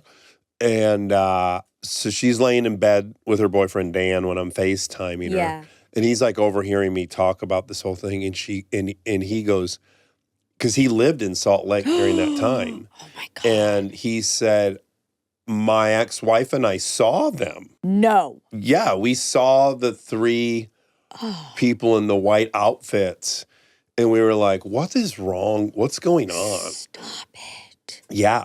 I wonder if I saw them, no, but like, what are you going to do? What are you going to do? Call the police every time you see something that looks a little weird? Like, you can't. You can't in this city. Yeah, it's a tricky line. I don't know. No, I'm not going to act like I would have somehow done something. But the thing I get yelled at a lot for, if there was a girl missing, I saw a girl covered head to toe, I think I would, I think I would. Yeah. Because I don't mind confrontation. Right. But you know what's weird in that picture? Rob just showed a picture. And like, because she's so covered, it's hard to tell that she's a young girl. I don't think it is. I mean, she's so youthful, that whole eye section, forehead without a single wrinkle. I mean, I bet there's a lot of people in Salt Lake that feel bad that they saw them around. Well, that was about to be my question. Do you think Dan's like, oh, fuck, like, I wish I had done something? But you can't do that because, like... No, well, I don't think he thought Elizabeth smart as much as he thought, who are these freaks in our town? Exactly. That are walking around like it's the 1600s. Exactly. Yeah, he didn't connect the dots like, oh, that might be Elizabeth smart. Because then maybe he would feel. Anyone who, look, any human with a conscience that then learns what happened to her, that knows they could have intervened, is going to feel guilty, I think. Some level of guilt. Yeah. But you'd have to have the inclination that like, oh, do I think maybe that's that girl? Yeah. Okay, I guess I won't think about it again. Then you'd feel bad. But what I'm saying is, in this city, if this was happening now and it was this city, I wouldn't, there's so many people looking crazy. I mean, just being honest, like, I wouldn't know what was what. You know what I mean? I do know what you mean, but for me, this is different. This is when you cover a woman's face. Oh, you're not Muslim? But I guess we might have to assume they like are. Well, they don't wear all white. That's true. Yeah. So, and they're white. I know, but people convert. Yeah, people convert. That to me looks pretty distinctly different. That to me looks like when I went to Colorado City, Arizona, to Warren Jeff's fundamentalist compound. You know, I went there 3 times and drove around that thing, and it's immediately wrong. Yeah. The women are dressed as like pioneer people. The rate of kids that have genetic issues is so unignorable. Yeah. It is like a movie. Yeah. And it's not my place to go into their community per se. But yeah, for me, if women are being subjugated, I'm like, it's on. And I think if you're walking around with one dude and he's got 4 women covered head to toe and they're not Muslim, I'm not cool with that. I'd have to hear the scenario where everything was honky-dory there. Right. I've yet to hear the scenario where that was like a good thing. This harkens back to our last fact check, which is like, you have an idea of what's right and wrong for you, but we can't really put our right and wrongs on other people unless someone's being hurt. That's right. Which she was. That's right. But Hezbollah wouldn't say she was being hurt. She wouldn't say she was And being she her, but was she was by, being her. Yeah. by our standards. So this is where things get very slippery. Well, they get into autonomy and liberty. Yeah. You have the liberty to be subjugated if you choose, which is interesting. Like, yeah. But I mean, yeah, if you can tell this is a kid. But at the same time, to pretend we can't delineate the difference between these things, I think is also a lie. Like, I think when men are abusing people, I don't think that's terribly subjective. I don't think clitorectomies are subjective. I don't either, but I think you would say in anthropology in areas like that is a part of their culture and you can't really have a judgment on that. And this was my pretty big issue by the end of my anthro degree is I was like, I think it serves an imperative tool to walk in without any goal of judging so that you can actually learn and understand. But we have learned and understood now what the clitorectomy is about. Yeah. And that is to deny women pleasure so they don't cheat on their husbands. Yeah, it's horrifying. And you can suck a dick. I have no, I'm not a moral relativist when it comes to hurting little girls. Well, I'm out. Yeah. Yeah. Yeah, I guess it's like at what point? Is it like once they turn 18? It's like, again, there's some blurry, weird, it's hard. It is. Obviously, yes. I mean, I think that children have to be protected to the fullest extent. But I don't know if you saw that, if you're just like, I don't know. It's so crazy. It's so horrible. I can't believe she was just walking around and people were walking around and she was stuck like that and so scared to it's horrible. I think a trick I could get into is when I look back at myself at these different ages, I think I'm older than I was. And I think that's pretty common for people. You're kind of using your modern mind to think about what you were. But because I have a 12-year-old, it is just crystal clear to me what that experience would be like for her. Ugh. And it's so gruesome. It's just terrible. It's so terrible. Yeah. Ugh. But she's amazing. No, the fact that Elizabeth is functioning and walking around, and not only functioning, but thriving and has a family and is productive is like so 1 in a million for this scenario. It's so aspirational. Yeah. And admirable and Okay, a couple facts. Also, you asked me, you were like, was that part of why you were so scared of kidnapping? Yeah. But when I was thinking about the timeline, no, because she's my age and that I was in... You were done with that by 14? Yeah, or I was still scared, but it had started when I was 5 or something. But you know what's also really upsetting is like when I was first scared of kidnapping and it was in my prayer and stuff, robbers and kidnappers, I like poly class that she was one of the first ones that was kidnapped and that I was young for that. I don't recognize that name. Oh, it happened in San Francisco and she was kidnapped and it was, I think like a birthday party or something. Yeah. Yes. Horrible. A slumber party at 12. Yeah. My mom was obsessed with the poly class thing. So she was a little infected too with the fear. She was scared. And then it, trickled down effect. Sure. Trickle down economics to me. It works. And then we were in San Francisco for my mom's work and there were signs for her up. Oh boy. But I was so, you do forget to your point when you're like, you think you're older. I didn't know about rape.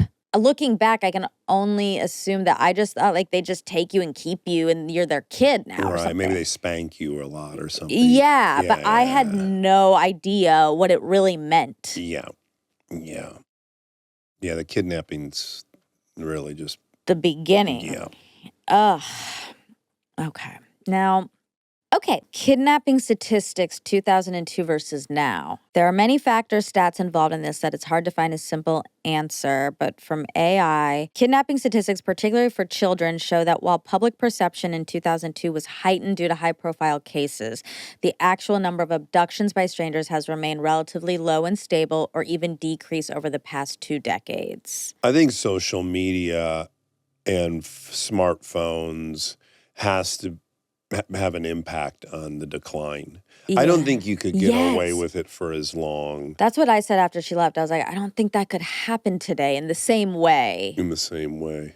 Okay, so total missing children reports in 2002, around 725,000 children were reported missing annually to law enforcement. And then in recent years, approximately 2024, missing person files for all ages in the U.S. in 2024, although this is still under the children thing. And also missing persons, like your kid didn't come home from a night out and you report it.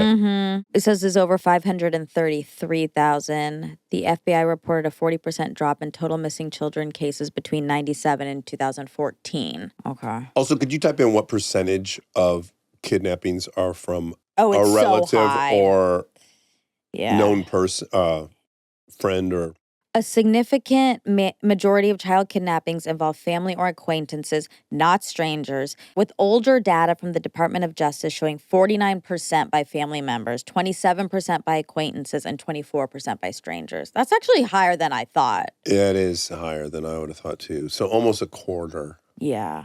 I bit my lip yesterday really, really bad. And so now it's like so huge. And now your I'm upper or talking your funny lower? Lower. Interesting, because I was looking at your upper lip and I was like, did you get a little injection? Or? Oh, no, I did not. Oh, wow. Congratulations. That's the goal. Like I saw in a comment, some woman wrote, you have to stop wearing eyeliner. You? Yeah. And I wrote, I don't wear eyeliner, but thank you for the compliment. Exactly. Yeah. Exactly. Okay, you said alarm systems work in doorways, windows using magnets. Yeah, when the contact of the magnet breaks, it sets off the alarm. That is correct. Well, those are the facts. Those are the facts, Jax. Well, that was an incredible episode. I'm so grateful she came Me here too. and oh my God, and she's just able to talk about it and help people. Like it's so helpful. And we have a handful of people like that, like Amanda Knox and even like Monica Lewinsky, who are just like decide to put their own trauma kind of aside in order to help other people. And it's like, it's not easy. no. And it's like, we have to just be so grateful for it. Yeah. All right. Love you. I love Happy you. 1000th. Happy 1000th. Ding, ding, ding, ding, ding, ding.